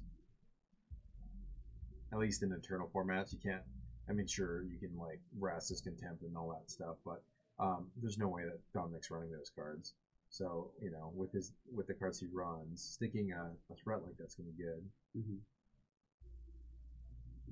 So just to run the Scoos to kill a bolt. Scoos in the Catacombs. Yeah, he's like, I'm not scared of those things. Let's Lily dies. Yeah, let's play some Magic. Really quick, we'll take out Lily, and I think that leaves Dominic in a very, very good position. Marco's just got to he's got to just draw top of his deck. Yeah. Planeswalkers are the key for this Golgari midrange to win. So losing Lily there is pretty brutal. They both are pretty much. I mean, they both just have lands. Well, this is Vendilion Click versus. Oh, this is a Scoos, yeah. Yeah, he got the Terminate out with Thoughtseize. And he can eat twice, so Snapcaster is going to be a little bit hindered too. Yeah, definitely. If Dominic draws Snapcaster, Scoos will always just counter it. Yeah. You probably have to. Even Culligan's Command doesn't feel all that great because of this. Yeah. Marco's Hellbent, so. He's going to have 2 green sources untapped, so he probably has to keep Dominic honest with one. Yep. And just the other one he can just use almost right away. Unfortunately, he's got to use his own guys because Dominic probably doesn't have anything. And I think he only has the other Scoos and maybe one other creature. I know there's at least 1 Scoos in there. He's firing off his triggers now? Okay. Yeah, I would wait. I would wait. I would wait with 1. I would have literally 1 just permanently locked out. Because if you draw Snapcaster, you can terminate. You know what I mean? Oh yeah. Oh, well, he didn't. So he's getting away with 1 there. He may not have any creatures. Oh yeah, this Scoos may just be Should 2/2. He's gonna have to kill his Vendilion Click if he's not careful. I love that the life total they've moved off the mat, but they're still using it. Fudge down there. They don't realize that we can't see it there.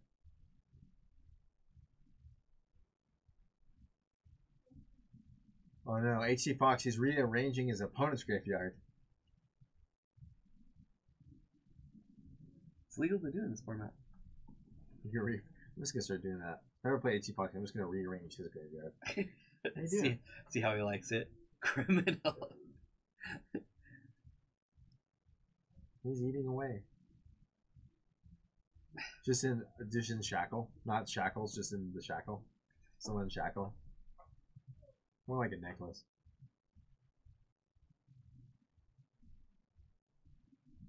Yeah, I mean, it's not really a race because Scoos doesn't have a lot of ammo. I mean, Scoos definitely... It X out the other one, so it's a 3/3. But Vendilion Click's ahead already. It's already gotten like 2 hits, right? Right. This is hit 3, if I'm not mistaken. Yeah, Marco needs to find removal. And there's a creeping tar pit, so This looks like a lot of trouble for Marco. Yeah. At 6 damage next turn. If with at least 9, 15, 2 Thoughtseize being cast, 17. Yeah, there's a good chance he's just dead next turn. Yeah, very good. Gotta draw something. Looks like we did find something. If he can kill Vendilion Click, then he can gain another life. He's gonna be in a good spot if he finds a removal spell, or at least until the visions. Yeah. I was gonna say is it Liliana? Tireless Tracker. That is not what you're looking for. I'm assuming he's probably got one last go at this. He can definitely draw. He can draw Fatal Push. Fatal Push anything off the tracker. Probably doesn't have Fatal Push in his deck anymore though. I probably would take it out. At least most of them, yeah. Right? Because Abrupt Decay is just better. No, Abrupt Decay can't kill the man lands. Oh yeah, so probably or Assassin's Trophy is just better. Yeah, Assassin's Trophy is probably better. I don't hate having a couple Fatal Push in this matchup. You don't want very many though. Probably 1 or 2. Send them in. Oh,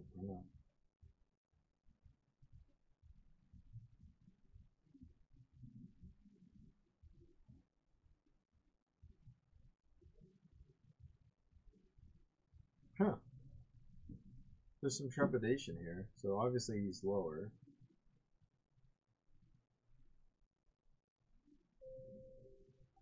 Yeah, I wish I knew what they're at because with at least 3 click hits. Do you want me to go get him to move it? No, we're good. 3 click hits and the Thoughtseize is 11 damage. So and then with fetches, he's got to be like at 7 or 8 or something. Which, okay, makes this attack not lethal.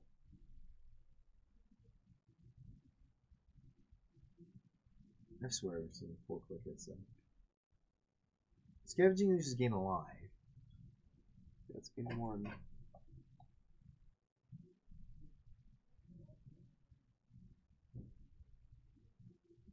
Yeah, okay.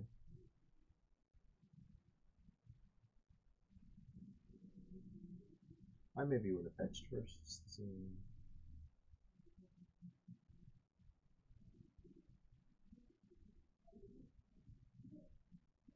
Okay, so I mean, I think he's got a turn. He must have been at like 7 or 8. Yeah, he's got a turn. Yeah, he's probably got, a life. I think we'll see. If he doesn't fetch, he's at 1. If he's at 2, we'll see a fetch. Yeah, okay, so he's at 2. 2 or 3.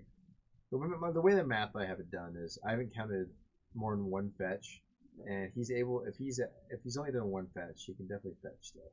He's definitely at least 2. I don't think he wins the game either way though, because he's gonna find 2 removal spells. He can crack a fetch here and get a clue, and then. That's a tall order to draw 2 removal spells. Though. Yeah, it sure is. It's not impossible, though. Not only does he have to find 2 removal spells, he has to beat the Ancestral Visions once it resolves. But he does have quite a bit of power on the board. It's worth mentioning, I think. Yeah, you're right. And I don't know how much his Dominic's at, but he's swinging back for 7. You've already seen a hit for a Scoos, so... This is, We should have gotten a clue.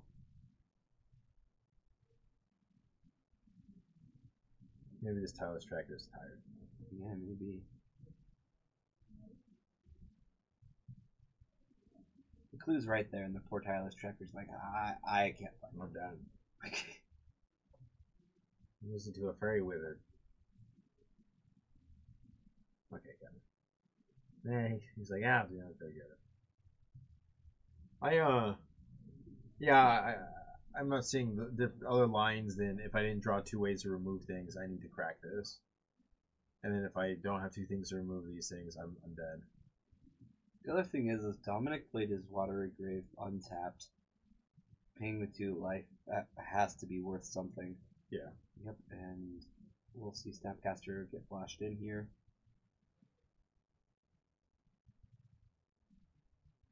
I imagine that 2 removal spells is not going to get it done. Yeah, well, we're in the same spot. Again. Here we are again. What's that last card? Just show us the last card. Okay.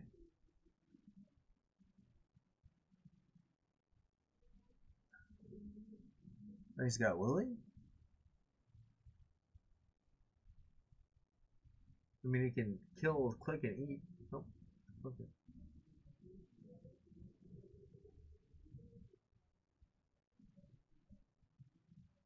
I'm gonna go flexible here. I don't feel like this is that complicated of a board state. It should be pretty easy to know if Unless you can live or you can't. Unless he's a little higher. Unless my math's just totally off. Yeah. This looks like a desperation attack to me. If he's at 4, there's probably more play to this, because in it, or 4 or 5, there's definitely more play to this. But if he's not, then you're right. He's not. So if Dominic blocks with the Snapcaster, then Marco will be able to gain a life with Ooze.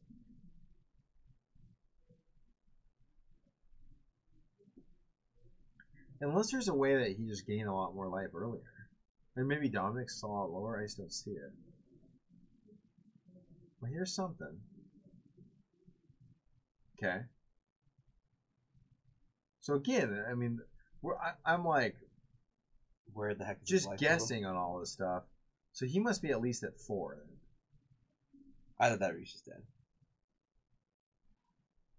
Oh, yep. Yeah, I thought so.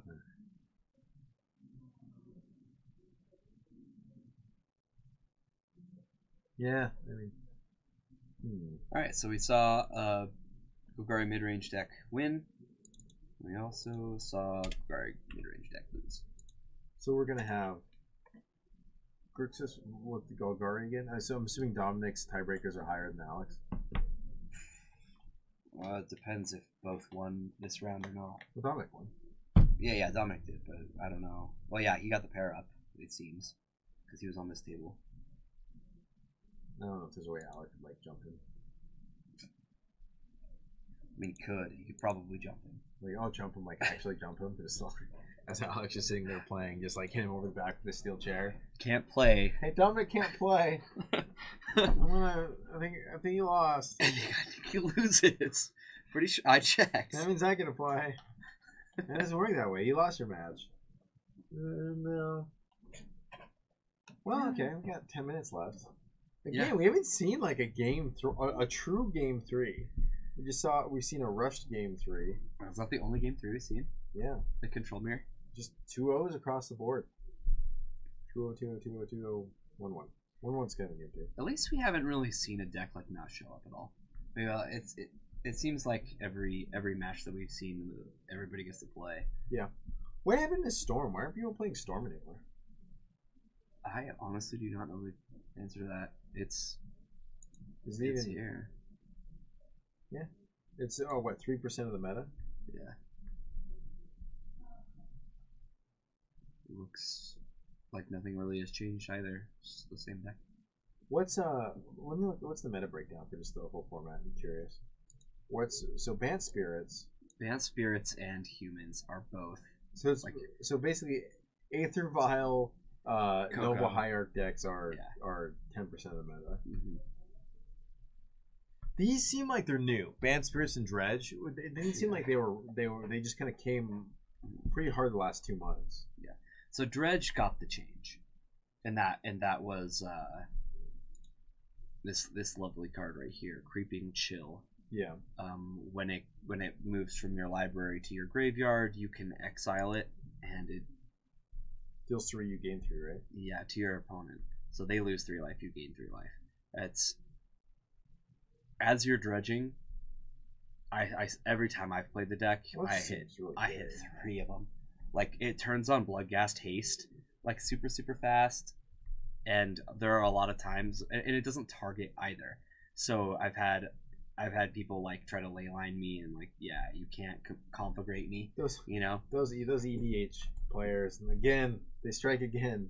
Creeping Chill would have been worse if EDH never existed. Why? What do you mean? Because it wouldn't say each opponent; it would just say target opponent. It never just say your opponent. It doesn't want to target. It doesn't want to target. That's why they do it. But yeah, so that's why Dredge got the big change. But other than that, like Tron fell off for a minute, and now it's back with close to 5% of the meta. And Grixis Death Shadow, what's that doing there? I don't know. What is that doing there? That doesn't seem to have that good of a game against any of those decks, except for maybe Dredge, just because you've got like a good suite of counter magic, big guys, and just sideboard hate. Like it just seems kind of like we can play kind of like everybody has hate for Dredge. Like, yeah. Nobody's skimping on that, and it's still just a good deck. Yep. And then we've got the blue-white X controls. Yeah. Golgari. I would like Jund. I don't know. Like if you combine Golgari mid range with Jund, it's over 5% of the meta. So yeah, it would be. I mean, it'd be more than the other ones if you don't, Burn Scales, Titan Shift. Yeah. Let's see here. I'm surprised Titan Shift still playing Burn. Ironworks. This seems to be dropping off a bit. It just seems like an unfun deck to play, though. Ironworks combo? Yeah. Yeah, it's kind of solitaire. Is Hollow One still really good, or is it just like just weaker than Dredge, and that's why people are off of it? Mm-hmm. It's my personal favorite deck. Pelt Collector Evolution. I don't even know what that is. I'm in now. Yeah. I got overtime tomorrow, so I'm freaking exhausted. Alright, I'll talk to you later. 2-1 today. That's good. Lots of freaking Jeff that beat top that video. I'm like, oh, Jesus. Jeff's a loser. Don't worry about it. Losers aren't winners. You're a winner. And winners aren't losers. That's fine. I'll be a loser today. See you, Kevin.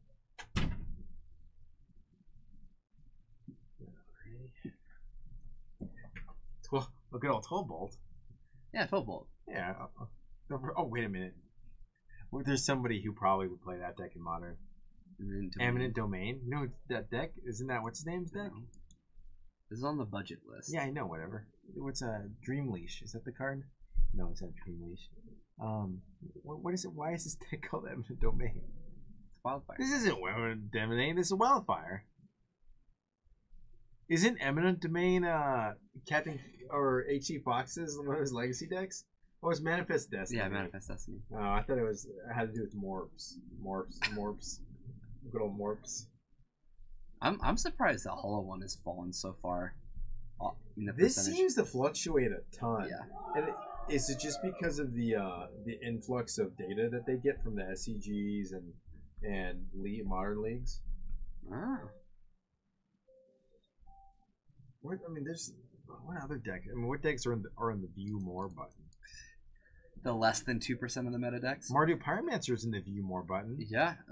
So is Bogles, and yeah, there's the Jeskai control. This deck's gonna get more popular. I think so too. So the deck that he's referring to is also, the Phoenix decks. Also, that it's in like 4 different categories. Yeah. So the percentages, it's actually like 5% of the meta of the Phoenix decks. Let's take a look at this bad boy. This is, I think, the good one. It just revolves around Thing and Ice, Arcolite, Bedlam Reveler.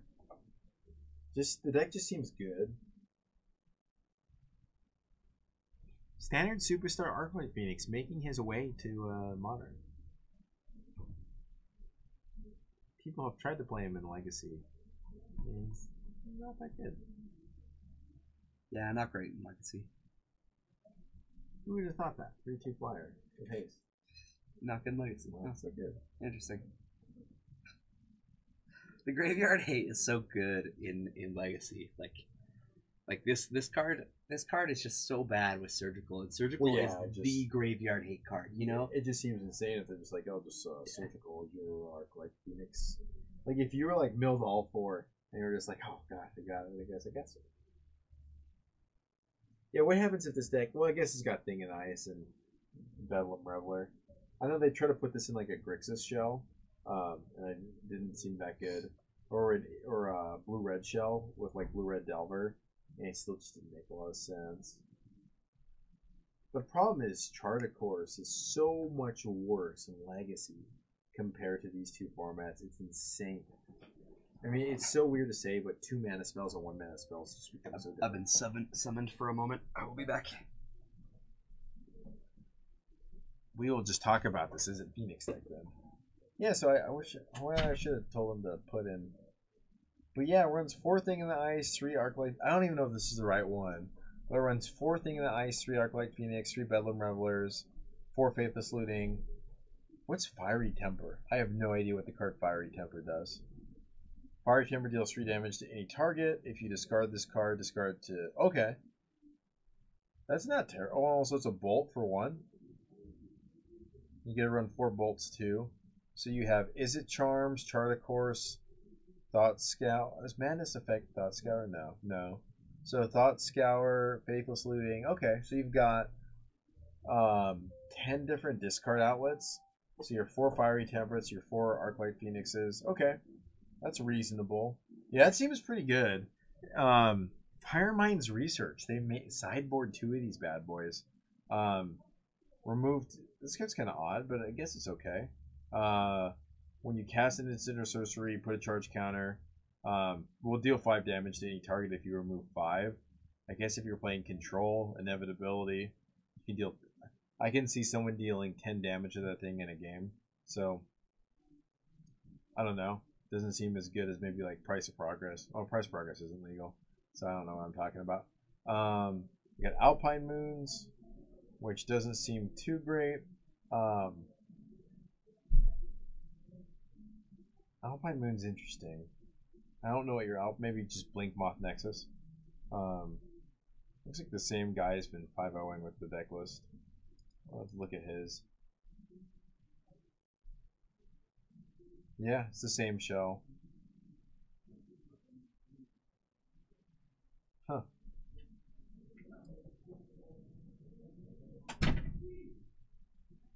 Yeah, this deck seems like it'd be good.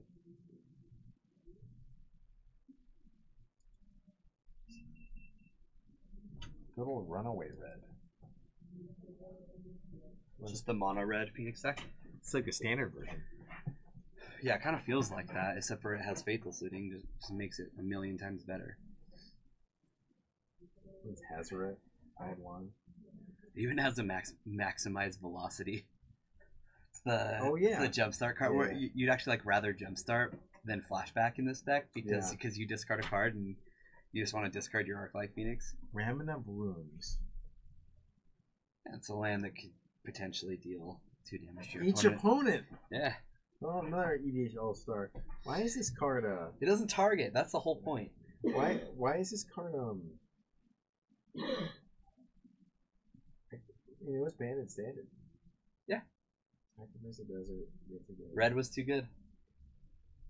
It's not a standard card anymore though. It's banned. It's weird. Such a weird. I mean, can you imagine if you looked at this card and I told you, hey, they banned this card in standard? I was like, yeah, get out of here. They didn't ban this card in standard. Yeah. They banned it because it was bad. They banned it because the deck was too good, not because it was too good. Yeah, it kind of worked. Not really. They just said, oh, instead of playing this card, we'll just play Black Lands, and we'll just play them. Yeah, card was really good. I mean, get your opponent down to like 6 or 4. Yeah. And you can just be like, all right, well, I'm going to kill you with lands. That's how it works. So. Did they play the desert that did 1 damage when you gave them to play 2? So it's just like... That was the only other desert they played. So there were just 8 deserts total. Nice. And it can suck itself, so. That was that the days of the Team MG deck? No, after. That was when they banned energy. Yeah, same time actually. Or maybe they did do it at the same time. I can't remember. Cards that have been banned. We've come a long way. Yeah, really. We're banning cards like Attune from Aether and Rogue Refiner. and Rampaging for Oshadon. Yeah. I mean, I don't think anyone complained when they banned Jace or Stonefort in this day. No, everybody understood. Everyone was like, yeah, okay, like, no problem. Artifact lands, memory I mean, jar. that one. That was... It's so funny that I mean...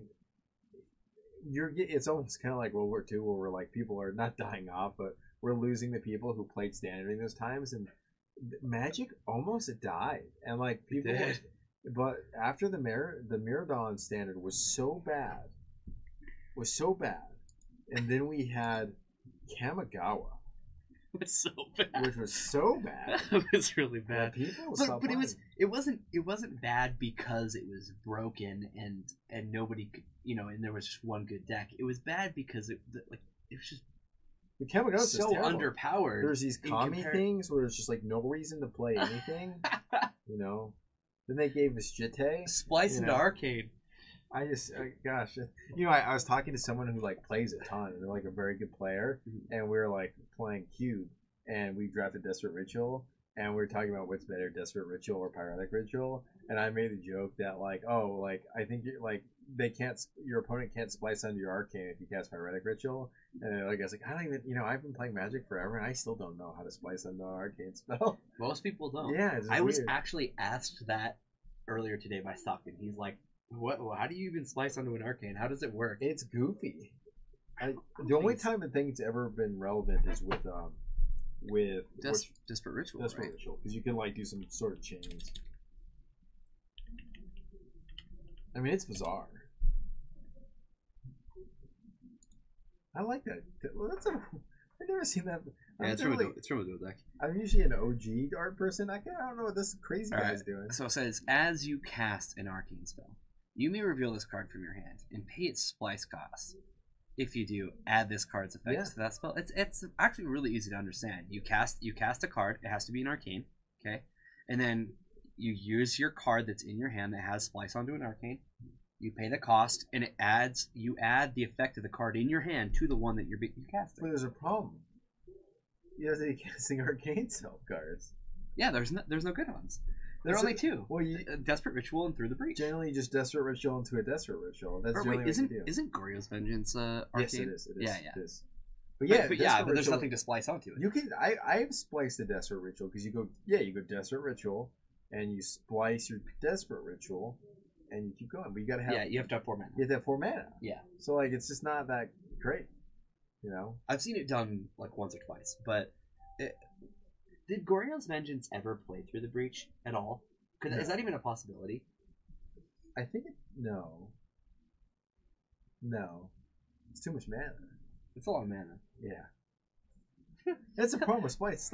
It's not like that. I think it's 4 mana for Through the Breach. Look it up. It is 4 mana. Yeah. Because it's 5 mana normally, right? Yeah, 3. Oh yeah. So you'd have to. That's like strictly worse. Yeah, it's so bad. Goryo's Vengeance splice onto Arcane is 3 mana. I like how they put Goryo and Goryo's Vengeance. It's nice. Yeah, that's cool.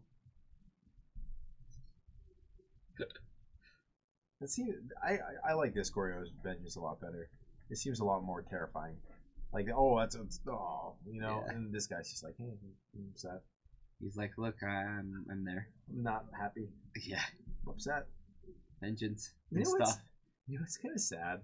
I mean, like, I have no idea who the heck Goryo is, and it's because that set was so bad that we just don't care. There were a million legendary creatures. Who could keep track of them all? The most famous legendary creature of them all from that set, nobody even cares about.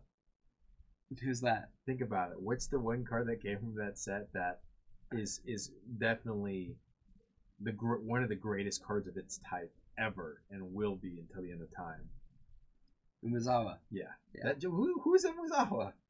He's actually a good guy, and he's a black card, which like is even weirder. But yeah, he's just like terrible. No one would ever want to play him. Just give him your sword, dude. Yeah, he's pretty bad. I haven't. He's like a 3 mana, right? It's 3 mana to do nothing, basically. Well, he does something, but it's not. Toshiro Umezawa. He's a 3 mana 2/2 with Bushido 1. Yeah, don't forget he's got Bushido. Oh, I'm glad he has Bushido. Whenever a creature an opponent controls is put into a graveyard from play, you may play target instant card in your graveyard. If that card would be put into the graveyard this turn, remove it. So not only do you have to pay for the instant, you have to pay for it, right? Yeah, I'm pretty sure you do. It's when your opponent puts a card in the graveyard. It's just like a bunch of stipulations. It's pretty bad. All right. What we got? Okay, so last round, what we John, got? we got John and Dominic, which I'm pretty sure we knew was going to happen. So this is another green black versus Grixis control, and then we've got Marco versus Jonathan. So we just switched opponents, I guess. Oh, we did. Yeah. Yeah, kind of wish there would have been something cooler on. We haven't seen. There's a freaking martyr proc, and there's, humans and Adnaz. Yeah, I would want to see Adnaz. Yeah, it's lame. We'll see Adnaz next Friday. I want to see Hardened. Someone cast Hardened Scales. You just want to see somebody cast Hardened Scales. That's all I want. That's all I want. We've seen it cast once. And I don't feel like you're asking for too much there. I'm not. All right, looks like people are sitting down, guys. We're gonna get you some more magic in just a moment.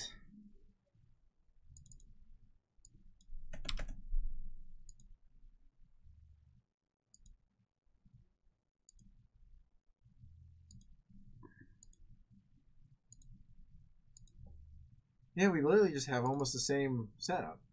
Almost. Which do we want to watch the top match just for top sake or whatever? Yeah. Let's watch the players who are they're doing all the things. So we got. I don't know, it's not these guys. John is 3-0, and then Dominic is 2-0 and 1. Yeah. So it's actually this table that we want to be looking at, right? Yeah. You made your deck. AG fucking made your deck. What? You went into the lab and you came out with this. Last time somebody gave me a deck. It's this. Well, where's the deck? Yeah, I don't really understand. We just clicked on your link and a little purple man came up. What are you trying to pull on this guy? And it comes up as a link in our chat. Oh no. Okay. Fox Affinity. Is this for modern? It's a paradoxical outcome deck. I dig it. It's got paradoxical outcome. Reverse engineer. Alright, so this is John.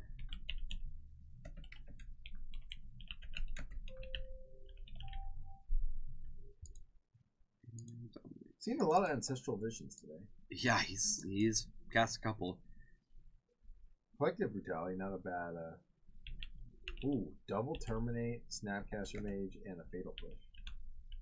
Can't really ask for that much better against that deck, right? I guess. Yeah. I guess if John can go turn 3 Lily though, that will look pretty good.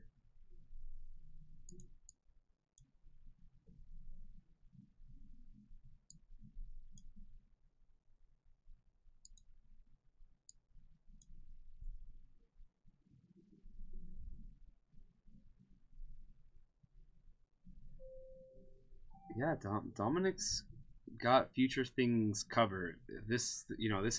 He's probably still going to be at 20 life when this Visions resolves. That's a good thing to know, right?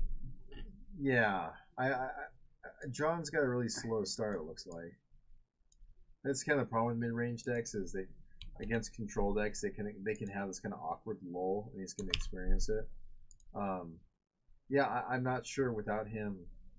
I don't know if he just fills it in now just to keep him off red or whatever, but well, he just goes gets mountain, right? I'm assuming this deck runs 3 basics. I'm so used to Legacy where you only run 2 basics of the base color, and you have a splash. Actually, I want to say Dominic had 5. Like I'm like almost positive that he has two islands, 2 swamps, and a mountain. I think so too, actually. Because I want to say in like round 2 or 3. I think we saw yeah, I remember seeing. We saw 5. Mm-hmm. Like all 5 of them were out, and then he had to shuffle. Remember? Yeah. Because he didn't have another. That's quite a few. That's a lot. That's a lot of basics. Especially considering like you have a card in your deck that wants triple blue.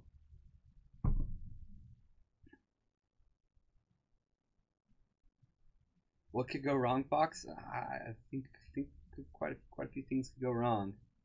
Yeah, he's just too behind. I mean, John's just super behind the 8-ball. Yeah. Like, he's not doing it.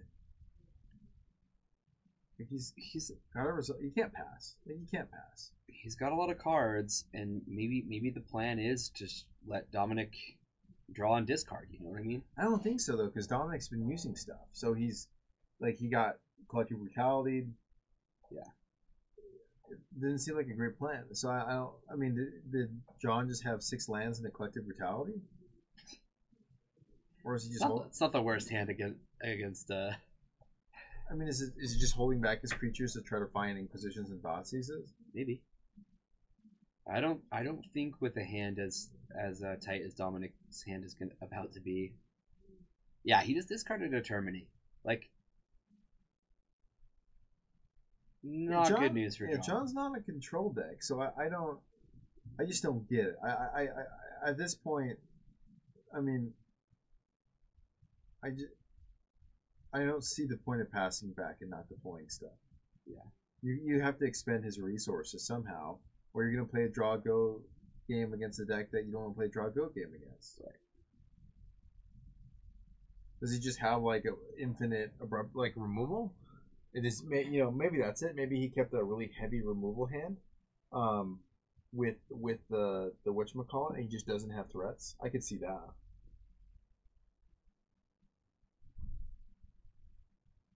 No, just those. He has a Jace too. Well, there's Talus Tracker. I mean, Talus Tracker's going to get some clues. That's good.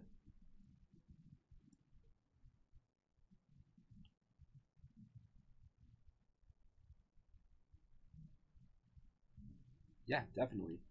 But still, it's just you got to do something, Like, even this says Kanta, not even flipping. Like, if you're just worried about Fulfill the Rune, just keep this as Kanta and just keep filtering. Like, you'll get fake value out of it. If you get 7 cards in hand, you can get value out of it because, you're going to hit your land drops and such.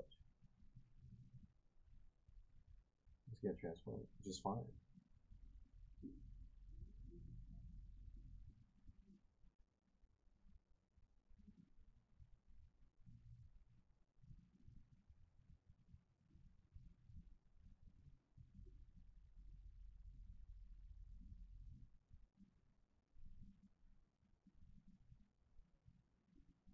The good thing is Talus Tracker is going to help him kind of regain value from that ancestral, but still.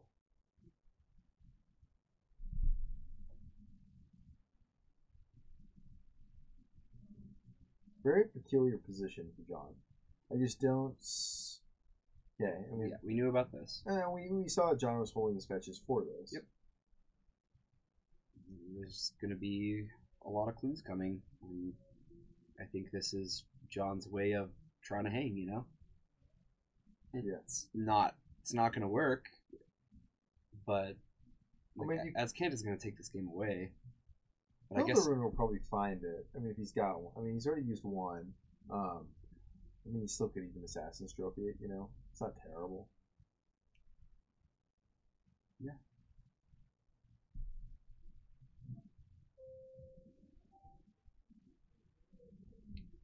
Yeah, so there are 3 clues now. And he'll untap with them. Yeah, Assassin's Trophy or a Field of Ruin, I think is pretty necessary soon. Field of Ruin would be the better one. There's Collective Brutality. This is going to take a look at the hand. And no reason to do other modes. Yeah, definitely not. Here's Dominic tapping out, pretty much. I believe he's got Fatal Push still. Yeah, if I'm Dominic, I'm just letting this hit. I can't think of anything that you're like. Is he gonna play a Snapcaster Mage? No logic. No, he's gonna logic on it. Oh, okay. We could have squalled it, but I think he wants to counter what's next. This hand is insane. This hand is so good. It's kind of crazy though. Dominic doesn't have another land, so he's actually kind of squeezed on land right now. I think you take the Snapcaster. I think I don't think you can with Collective Brutality. Oh yeah, then you take It's an instant or sorcery. I think you just take Logic Knot then. Because then maybe you can fit in a creature right now. I mean, it's gonna get fatal pushed probably, or something. I don't know. Yeah, just take a launch now.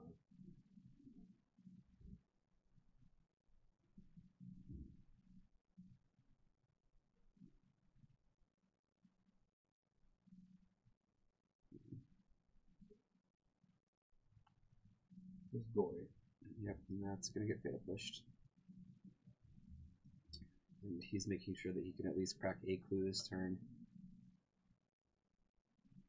It's clear. Alright. And this is definitely helping out Dominic stumbling. Yes, it is. In fact, I don't know if there's another way that John could win this. But the thing is, though, is he has just enough mana, Dominic does, that he can play his cards. Stuff like this is good. Like, it's just kind of slowly chipping. Yeah, see, this is where I feel like you want the Snapcaster, but I could also see taking Cloven. Yeah, you want Snapcaster. Let's take the other Snapcaster. Yeah. I think the other Snapcaster gets cast here. No, he didn't.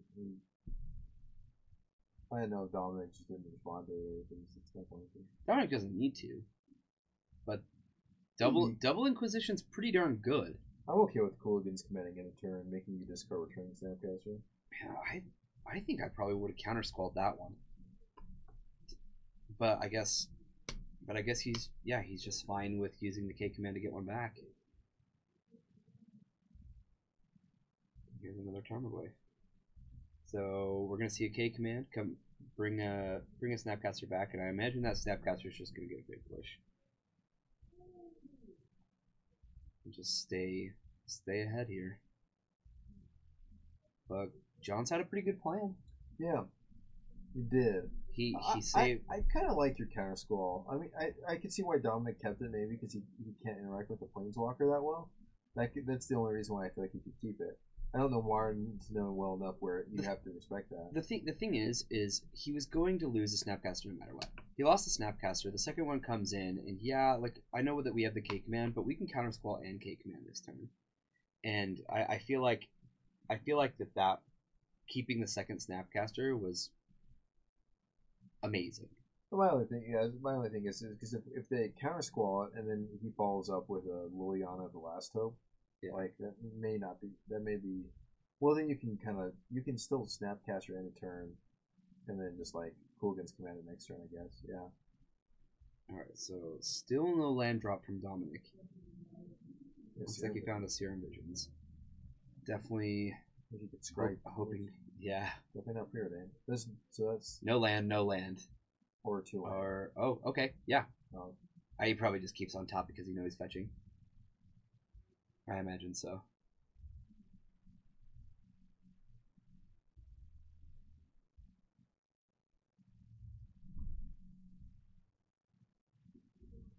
The other thing worth noting is John does have a manland as well.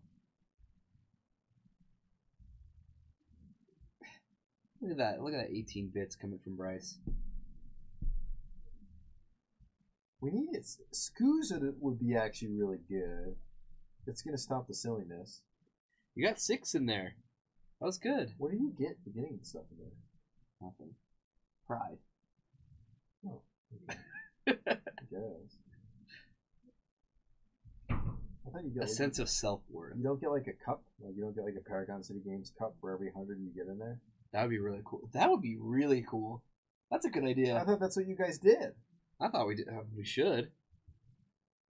Look at that. And Bryce is resubbing. What a guy.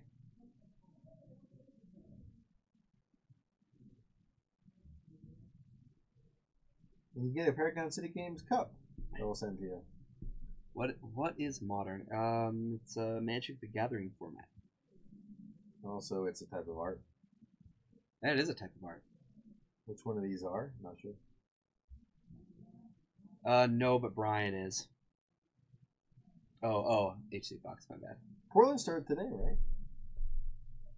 Oh, I think it did. Yeah, I think Brian's there. What is it? I don't even know what format it is. I think it's modern. Is it? Oh. Yeah.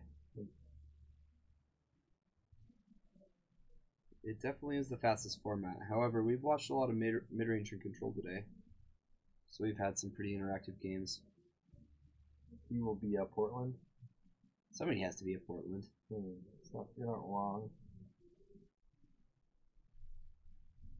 Where else is it in Oregon? Eugene, Portland, that's it.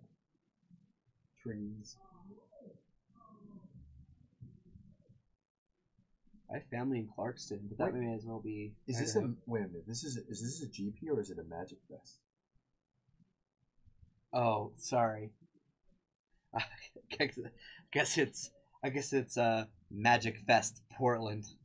So you mean it's a local Magic Fest? Well, I hope you enjoy the local Magic Fest. You see those lightning bolts? They're pretty cool. They're cool. So am I right? Is there foil and non-foil versions of them? Yeah, I heard that. In the the side events give you the non-foils. That's cool. That's what I've heard. Yeah, everyone's trying to sell their other full art ones. I keep seeing them on the Facebook pages. That's a terrible idea. Well, it's not. They're different. Yeah, they're different. Why? We've seen reprints a million times. The OGs are always pricey. The real OGs. Yeah, I know. As somebody has one. The player awards are old though. Like they're cool, but they've never ever skyrocketed above 100. They always end up falling a bit. So there's a ton of them. People forget about that. There are a ton of them out there. There are. More so than other stuff. So. Did he just say hashtag? Or did he just say hashtag? Did you lock it up? Do they accept that?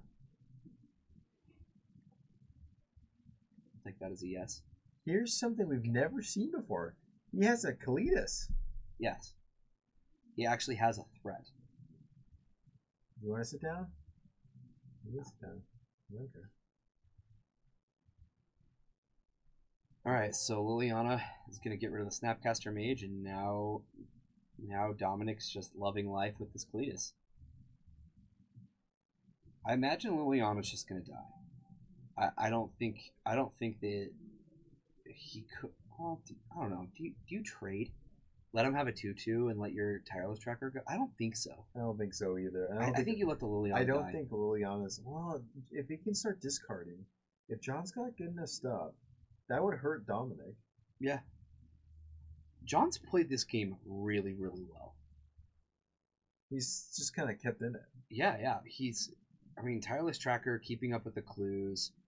He's been playing around the fact that Dominic can only do one or two things a turn.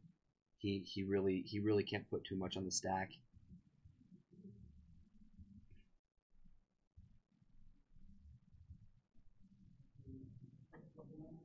Oh, okay. This is better. Yep. So return a Snapcaster. Now this is almost pretty. I can't see John. Well, he's got clues, but does he have a fatal push? Well, the Kalidas just seems like it's going to get out of hand too. Yeah. Why didn't Kalidas attack? Maybe Dominic just didn't want to even offer it. Maybe he's just thinking, not only does John have to build a board state big enough to kill me, but he's also have to kill my Kalidas. Okay, here's a Maelstrom Pulse. I think this is going to resolve.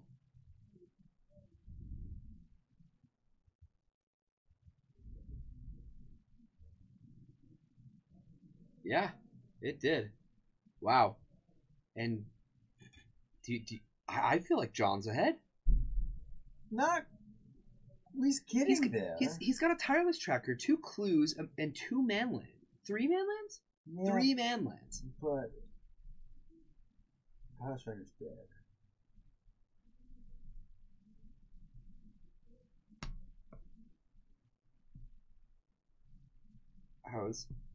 What left the battlefield? No, Cletus. Oh, this is the same turn. Yeah. Okay. Well, that's interesting. So how did they interact that way to the point where... So did Dominic not wait until end of turn? So he wanted to save life. Yeah, he did. I think I'd just take it. Yeah, I probably would too. Alright, so now he has some turns before he draws. That is not the best. He's going to be activated as Kanta, and here John is drawing an extra card here and has 1 more extra to draw. However, he is going to be upticking Lily. Yeah. Definitely worth mentioning. If he can play both of his cards here, uptick Lily and then draw on the clue later. He's got to get rid of this Kanta. He really does. He totally does. He's gonna lose a fatal push. Okay. Which to me shows the other card's just not anything. Here comes Treetop Village. And you think he's going to activate a Hissing Quagmire as well? No, he does not. Looks like he'd rather crack a clue. I can definitely understand that. Yeah, I think he needs to find some more stuff before this goes off. This Azcanta is just going to get out of the line. Too. If he can interact with the Azcanta next turn, then he'll probably be okay. But let's see what this finds.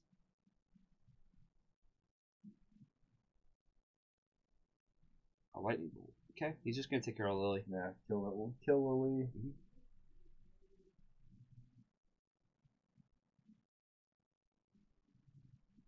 Is it 3 or 2? 3. So Dominic's got one card in hand, right? Mm-hmm. He's kind of scanned.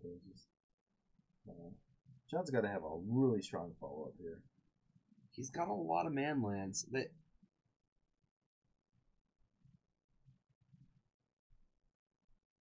He's just gonna bash for 3. There's Terminate now. Activate Search is what he's thinking. And now we're rethinking. Okay, he takes the damage. I like this better than throwing Search off right now. What else do you have, John? There are Thoughtseize. Okay. Wow. He didn't lead with Thoughtseize? He just wanted to bait the removal. See if he can get something a little better. Or, yeah, he wanted to bait the Search. This is a little weird. Definitely. I don't like this Cryptic.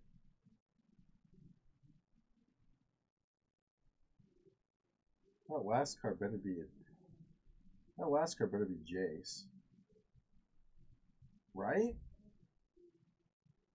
I mean, I guess you Cryptic... Jace is really, really bad on this board. It can't deal with the manlands. Well, I guess you okay, there's a Field of Ruin. I guess you just Cryptic to Cryptic. Yeah.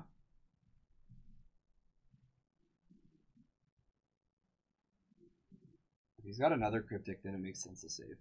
Or just, I guess, the cycles it, even if he doesn't. Yeah, it makes sense, yeah.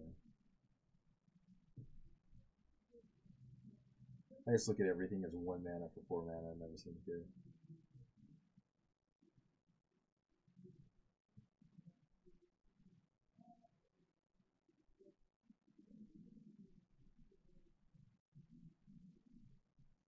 Okay, it's John's turn. Let's see the animations. Now we're crushing for 6. Definitely a Field of Ruin activation here on Treetop Village.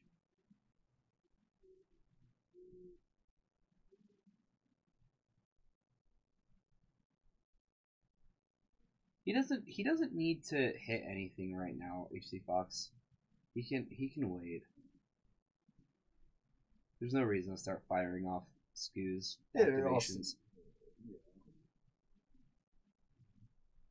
I will say this though, I do think that John should feel a little more rushed. It's, yeah, the Hissing Quagmire is not being activated, kind of making me intrigued.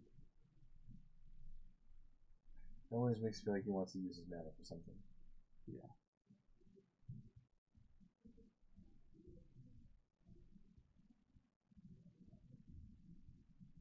He delving? No, he's delving. No, he's eating. Oh no, he's eating. Okay. Hitting for 6. And now we're gonna bounce skews. Yeah. So I was right. He was protecting another Cryptic. Okay. It made sense. Unless he drew the second Cryptic off the first one. Maybe. But it makes more sense to try to protect something like that. He has the mana to recast Scavenging Ooze, and now this just has not even close to the potential that it did. Here's a Lightning Bolt, and this is gonna get it. He's gonna exile Kalias. So he gains 1 more life.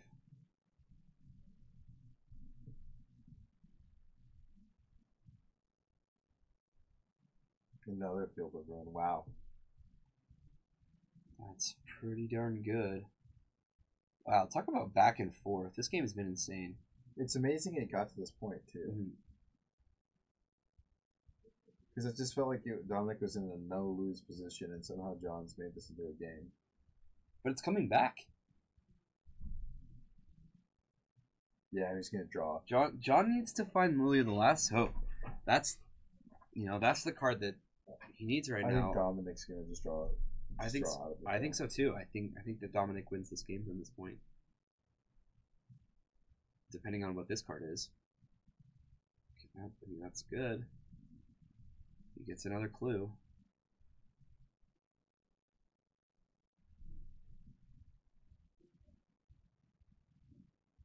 But here comes Ancestral Vision.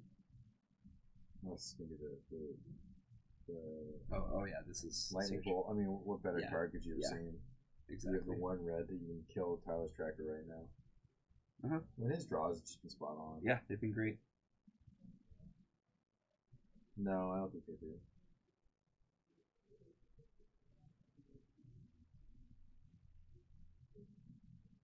Now it's just over.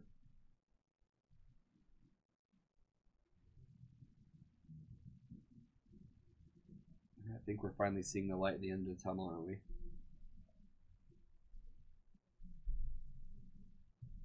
Dominic's worked for almost half an hour to get this win. Yeah. This is another thing, is like being the mid-range player and knowing how many dead cards you have game one. It doesn't make a lot of sense to me to pick up a fight over game one like this. Half an hour, for game one, the game that you're not favored in, and like Yeah, I guess John's thinking Dominic just hasn't done anything to really press the issue. Mhm. You're right. We're gonna have a 30-minute game one. We're pretty darn close to it. Our clock will be a little quicker, but and the writing's definitely on the wall. I think so. Oh, this is why you play True Name Nemesis. Nobody plays Mongoose anymore. That's trash. Honestly, they could make it legal in Modern and no one play it. They should. All right, the threats are on the board now. There's a Tassiger. Do you tuck that? It's pretty good. He has a lot of mana. He can activate that a good number of times, but it's probably just going to get a bunch of hand hate cards. Yeah, that's why it's just gonna, or just get a bunch of fatal pushes. No. Disallow and another search. I'll take disallow. Yeah. We will see a Tasser activation. Yeah, get rid of every hand hate card. Let's get rid of one. I have no idea. It would be Thought Seizes and Inquisitions Yeah. for me. They can't give you lands, right? Yeah. Yeah. I guess the Thought Seizers and Inquisitions hit the counter magic. If you look at it, Then you cast them, and then they go back to the graveyard, and then you activate again, and then you get another hand hate card. It just loops like that.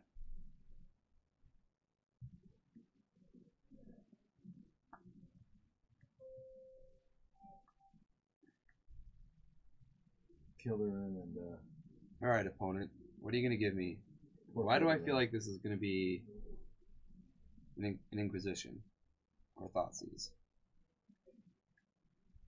the Thought's gotta be Thoughtseize. Yeah, I would imagine so. It's a take two. I guess it depends what Dominic has, but Yeah. yep, there's a Thoughtseize. No surprise there. This is why Gurmag, Spare, and Tassiger. That one extra power. Yeah, it's attack.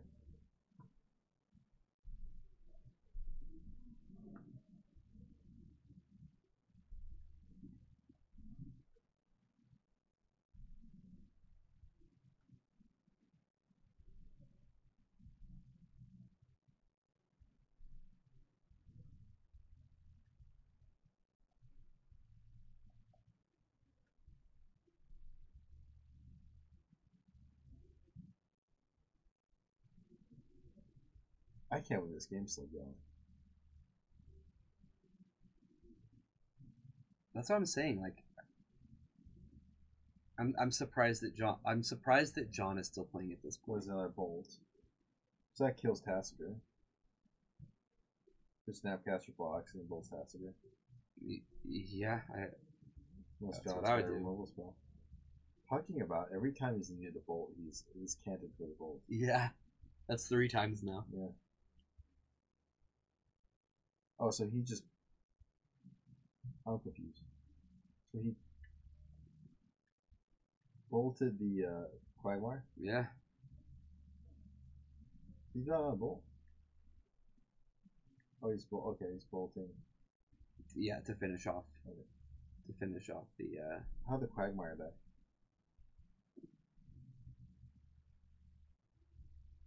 It got bolted. So he had 2 bolts? Yeah, he just as Kented again and found the 4th bolt. Oh, okay. Yeah, of course.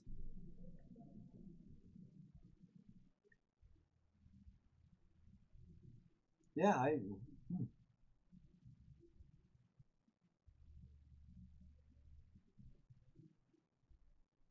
How does Dominic only have like 2 cards in it? Every turn he's activating his Azcanta and then casting a card. Yeah. So he just keeps accumulating 1 at a time.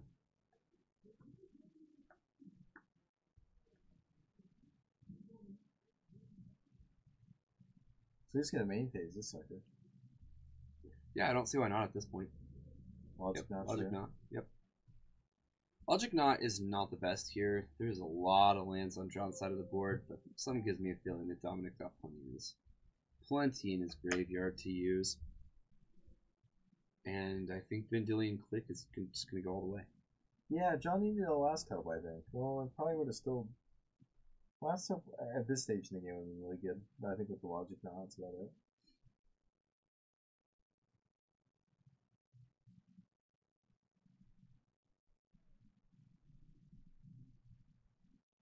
Yeah, let's play the search we knew about.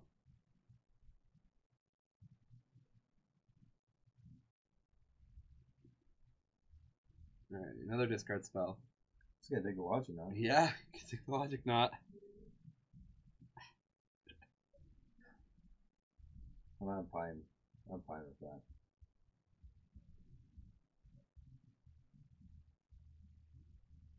What's in his hand that he wants to protect? What did we miss? Maybe it's not a cryptic. This doesn't hit Cryptic. I don't know. Maybe Snapcaster number 6. You think it's a Colgan's command? That makes sense. Yeah.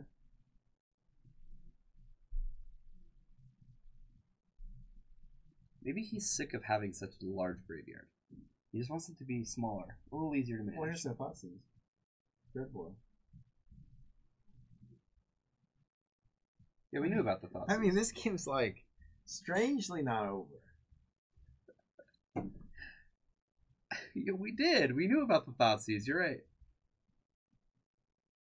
All right. And we found a Assassin's Trophy. He's gonna flip. Well, he's gonna flip the Yeah, surge. yeah, he's got another one. That's true. You know, maybe just don't kill the click and just try to go for pay dirt. I don't know. Dominic hates Planeswalkers. Look Silly way to play look how Magic. thin this deck is. Yeah, so small. He's not gonna draw out. I don't think, at least. Milden's. Wow. Oh, yeah. He's, Yeah. I can't Yeah. draw. I can't draw. I don't want to do this. Yeah, that's a bad card.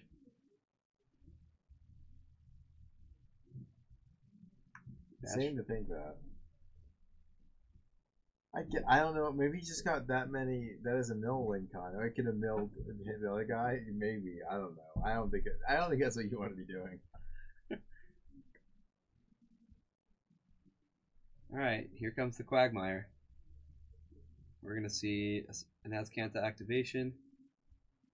He's no more And- bolts, right? Terminates and bolts yeah. are gone, right? Yeah, I don't. He might have a K command. Mana leak. That's not what Well, that's you're not looking for. good. That means the other 3 cards weren't good either, or they were Snapcasters, and Right. you're missing out on Snapcasters. Well, I mean, at this point, Search for Azcanta basically says search your library for. Well, mana leak's terrible. All right, there's a Creeping Tar Pit. Creeping Tar Pit. There is no land destruction on the other side of the board.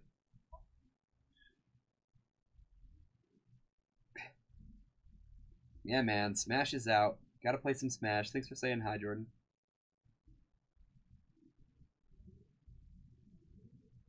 It says activate 3 times stack your deck. Yep, that's right. Here we go. Again.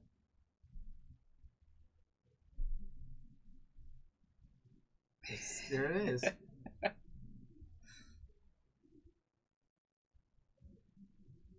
There it is. There's Cake Man. Yeah, okay. Man, this gets to kill Hissing Quagmire and return Snapcaster. And There's 12 and a half minutes left to play. If Dominic wins this game, it's over. maybe John can pump out a quick game too. That would be impressive.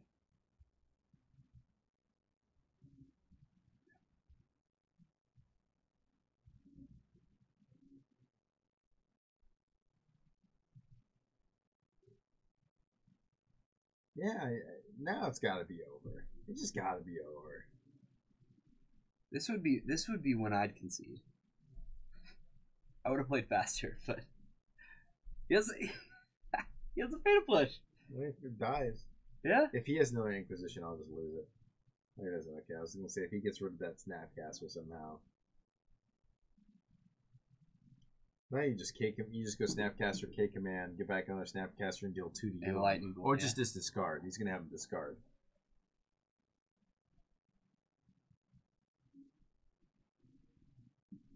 He's got this. If he just goes Snapcaster, Kulgan's command, make you discard, you can get another Snapcaster back. You and can then bolt on that one. Snapcaster bolt on that one. Yep. He's dead. This game should be over.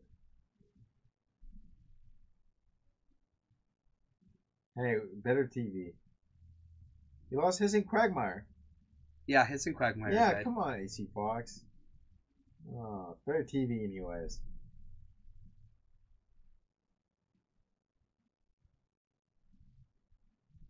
That is Revolt. It's when anything on your board leaves the battlefield.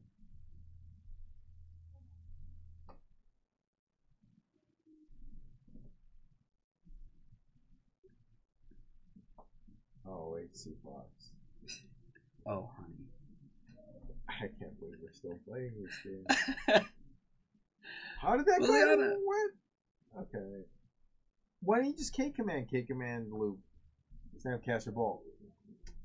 And you have Creeping Tar Pit. Yeah, this game's over. Somebody scoop. Creeping Tar Pit. And Snapcaster's. Oh god, someone do something. I don't know why you would counter this. I would just let it resolve. I don't know why he just didn't do my move. He's just gonna play this and play this. I He guess gets a lightning bolt and then he can quag. Well, I guess Or, I thought maybe just Creeping gonna Tar milk Pit. it and just say, "Hey, I'll play. We can play this out." Okay. Game 1 goes to Grixis control. Yeah, maybe Dominic just did a really good job of milking it to the very end, and The other match is over. I don't. You know what? The other match is Hardened Scales versus Green Black. I can't believe I remembered that. Yeah, all right.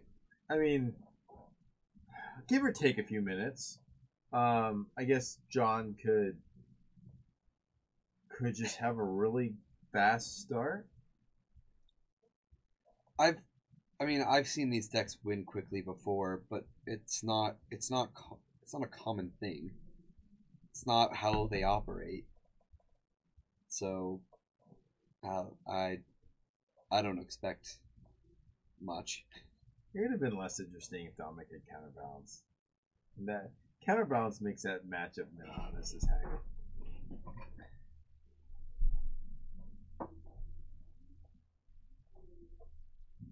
The worst is whenever they play counterbalance and just like blind flip 3 times. If Counterbalance said, like, if you do not know the top card of your deck and you can't name it, you can't reveal it, like, the card would be totally fine. If, like, you had to name it, like, name the card, then you'd be like, well, it's good. Yep. No one would play it. But because you can just play up the bonkers people. Gosh. They better sideboard as quickly as they can. Yeah, this is probably a pretty comfortable sideboard for John. Most of these mid-range decks, you know right what you're going to do against control. I feel the same way about Dominic. He should know what he's sideboarding in. John's just taking out all the fatal pushes and putting in more. He planeswalkers and let's see what else. Collective brutalities more. Yeah, collective brutalities are really good. I mean, the hand hate in general is just amazing.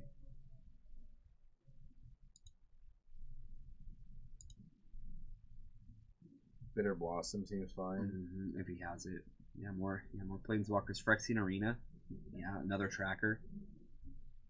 Does another brutality. I would bring in another Assassin's Trophy too.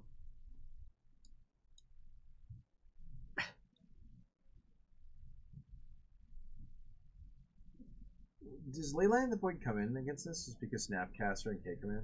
Yes, I think so. It's too good, right? Like, it shuts down their whole engine, and not only that, it's super good against Logic Knot. Oh yeah, I forgot about Logic. Yeah. It's interesting. Logic Knot never saw play until recently. Not recently, but the last. It was a dead card. Like the first 5-6 years. Yeah. It was. No one ever even thought. Yeah. To even play it.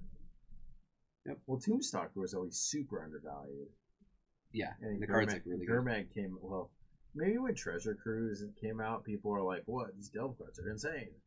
And they're like, "What?" And they're like, "Wait, Tombstalker's like really good." And it was probably like under. Gurmag's insane. Oh gosh, this Delve card is insane. Like, why aren't we playing these? All right, we're starting things off. We've got a Thoughtseize. We see a Serum Visions, a Cryptic, an Opt, a Fatal Push, and a K Command. Rumba, thank you so much for the follow. Appreciate that. He's kind of the magic. Yeah, this is going to take Cryptic Command. I like this. I think you're taking one of the commands. This one's a little hard to snap back. A little harder to snap back. But at the same time, the mana's not even there yet for Dominic. He's got the draw though. So. Do you have a format that you play already, or are you just starting out with like Arena or like Standard? Where do you get that favorite card? Bone Thorn Redbox. I don't even know what that is. No, I don't know what that is either. Glad you have a favorite card. Yeah. Yeah. Alright, we got a Scavenging Ooze, and we know that the mana is not there for Dominic. So this one still doesn't get him to Culligan's Command. I mean, this is the way to do it. This is a troll. This is like one of H.C. Fox's friends. His favorite card is whenever a permanent is turned face up. This is not real. It probably is just Fox, like on another account or something. Yeah. If it was, he probably would have said like, my favorite card is Phyrexian Dreadnought. Yeah. Okay. Yeah, you're right. Scooze is one of the better ones to play because it can nombo out stuff. Yeah, it definitely can. I will say this though, I if the plan was Ooze, I think he probably should have taken the Culligan's Command, but I guess he knew about the Fatal Push too. I don't know. Guess we'll see here. He really wants to play a Planeswalker this next turn. That's the dream, right? Yeah, I mean, it's Tarmogoyf. That guy's big. Yeah, so he got. Okay, disallow. Well, He didn't know about that. Yeah, Dominic drew that in the last 2 turns. Compared to y'all's level of I don't thinking. think so. I think you're on a different level than us. I think you're out thinking us. You're not playing along with this. All right, Goyf number 2. So now Dominic, we know about K Command. So he's got the mana assembled. Yes, but this does not deal with Tarmogoyf in any way. He can discard from his hand. I mean, John's getting pretty low on resources. So this K Command. All Dominic needs to do is live for 3 more minutes. Yeah. And a couple turns. He does. I mean, but if he gets a Snapcaster, he can just go Snapcaster. Fatal Push. Yeah. And then you can just bust your Snapcaster. And then but he needs to find it, and we know that Dominic doesn't have anything for this Tarmogoyf right now. So why is he taking so long? I don't know. Because he has 3 minutes. He's probably probably. He's probably thinking, okay, do I Field of Ruin or do I whatever, you know? Okay. Here's the Liliana.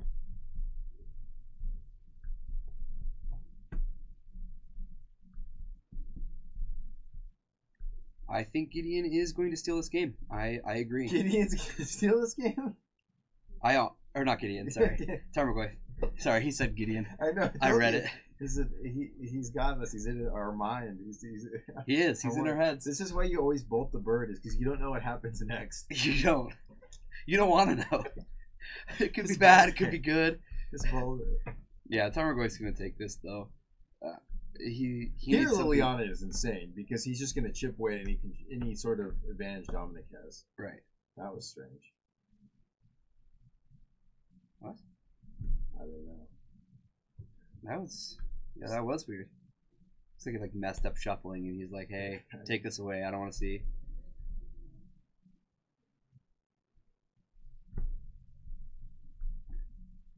How could I waste 2 more minutes? That's the plan. I mean, that's the plan. John's gonna slam whatever card he does, so he doesn't get K commanded. Woo, that's a good one. That's a really good one.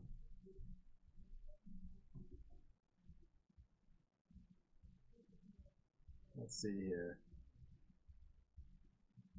Poor Dominic is just like, I gotta be a little more.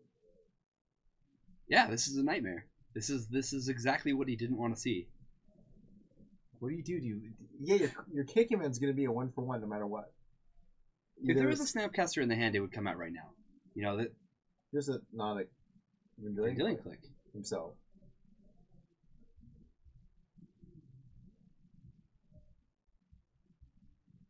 Tuck and draw. What if he? Oh, it's Cletus. Okay, miss Kalidas, and then we have an attack. Why would you click the K command away if it was going to just? Oh no, I guess you get a draw off it, yeah. But you could, yeah. It worked. Yeah. It worked. Well, click died. Cletus would die if he played Cletus. Yeah. Well, he drew a land off of the you know. Yes, Kalidas does have lifelink. But the thing is Lily's on board already at 2. So, yeah. And if Lily dies, it's another card type. It should kill Dominic. If Dominic taps up for Cletus, he's dead. I agree. You got the 10 seconds. Dominic's gonna end the day on 2-0-2. What do you? I mean, I've never undefeated. Yeah, I'm never a fan of that. Like, I was there when Tim infamously went 1-0-3, and like I was not buying his whole like I went undefeated. Like, no, you didn't. You lost 3 games. Okay, well, there's Cryptic. So is it a tap and a, what's the modes here? It's important. It's gonna be the return. Yeah. You bounce. Return bounce. Okay. You bounce. See if you can find a fatal push. Replay Tarmogoyf and make Lily on discard. Unless he doesn't want to. Oh wow. What is it? What's that last card? Went to tap 2 mana for it. What is this weird, bizarre time thing? Like, some of the stuff they're doing is just okay. So John's playing Cassica. Yeah.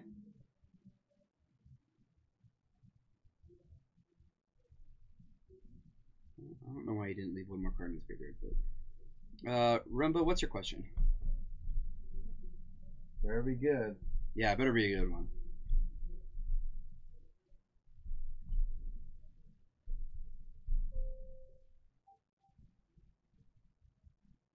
Feel the Ruin's not bad. Feel the Ruin. We plus. Oh, Dreadboard Dreadboard. dies. Oh wow, okay. And we have an attack for. Okay, it's tapping creatures. Yeah. And drawing. All right, he gets. Dominic has another turn to live.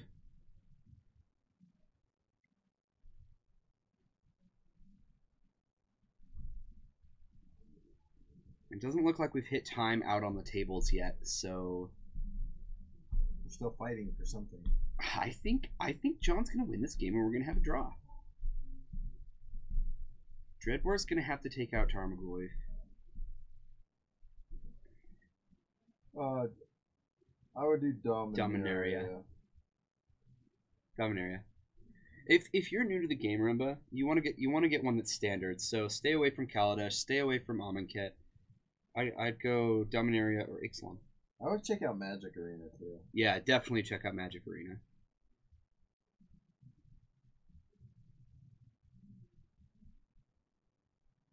What's the choice? Like Tarmogoyf? Is that the only decisions? What's the third card? Scavenging or one? Maybe. Yeah, it was Scavenging.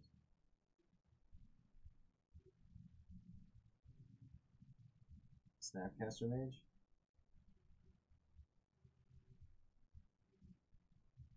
There's Tarmogoyf. We plus. By Tassiger. Creeping Carpet. What's gonna happen? We're gonna get a draw. Yeah. Our second draw of Just the for evening. record, we never saw Game 3. We saw one Game 3. It was not fake Game 3. We never finished the Game 3. Yeah, we never finished that game 3. That is true. What is he thinking about? Like, I don't get it. You knew what the card was in your hand. I'm just confused. Okay, Cletus. Okay, great. He's gonna get sacked. It's gonna get sacked. It's gonna get sacked. Okay, thank you. He packs it up We and knew you had Cletus this whole time. We knew we'd get sacked. Oh, God. Oh, is he shuffling up for another game? I hope, gosh, I don't even know.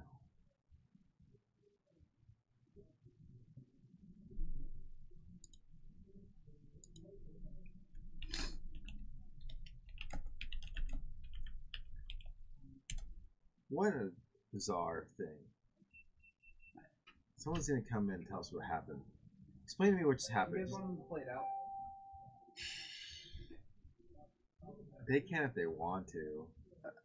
I mean, That's totally fine. I mean, it's a draw, right? They're going to game 3 and it's time right now, right? Yeah. They hit. We don't They hit turns. We don't need to play it out. Yeah, we're gonna end the stream. Yeah. Okay. That's just the way we should end it. That's how Modern makes me feel. Didn't win, didn't lose. Drew. Lots of draws, guys. Thank you so much for joining us today. Yes. It's been a grand old time. Maybe. I get confused. We appreciate you for joining us. I'm lost. Not sure where I am. Yeah, Some weird stuff Terry's happens. over there. I see him. We never saw Hardened Scales get cast, and we saw Hardened Scales like 3 times. The name's leak in the deck. Oh. There are 4 in there, I swear. Hey, can you ask the Hardened Skills player if they only had 2 Hardened Skills? Well, they're not casting their Hardened Scales, so. All right, guys. Thank you so much. Yeah, thanks for watching. Have a nice night.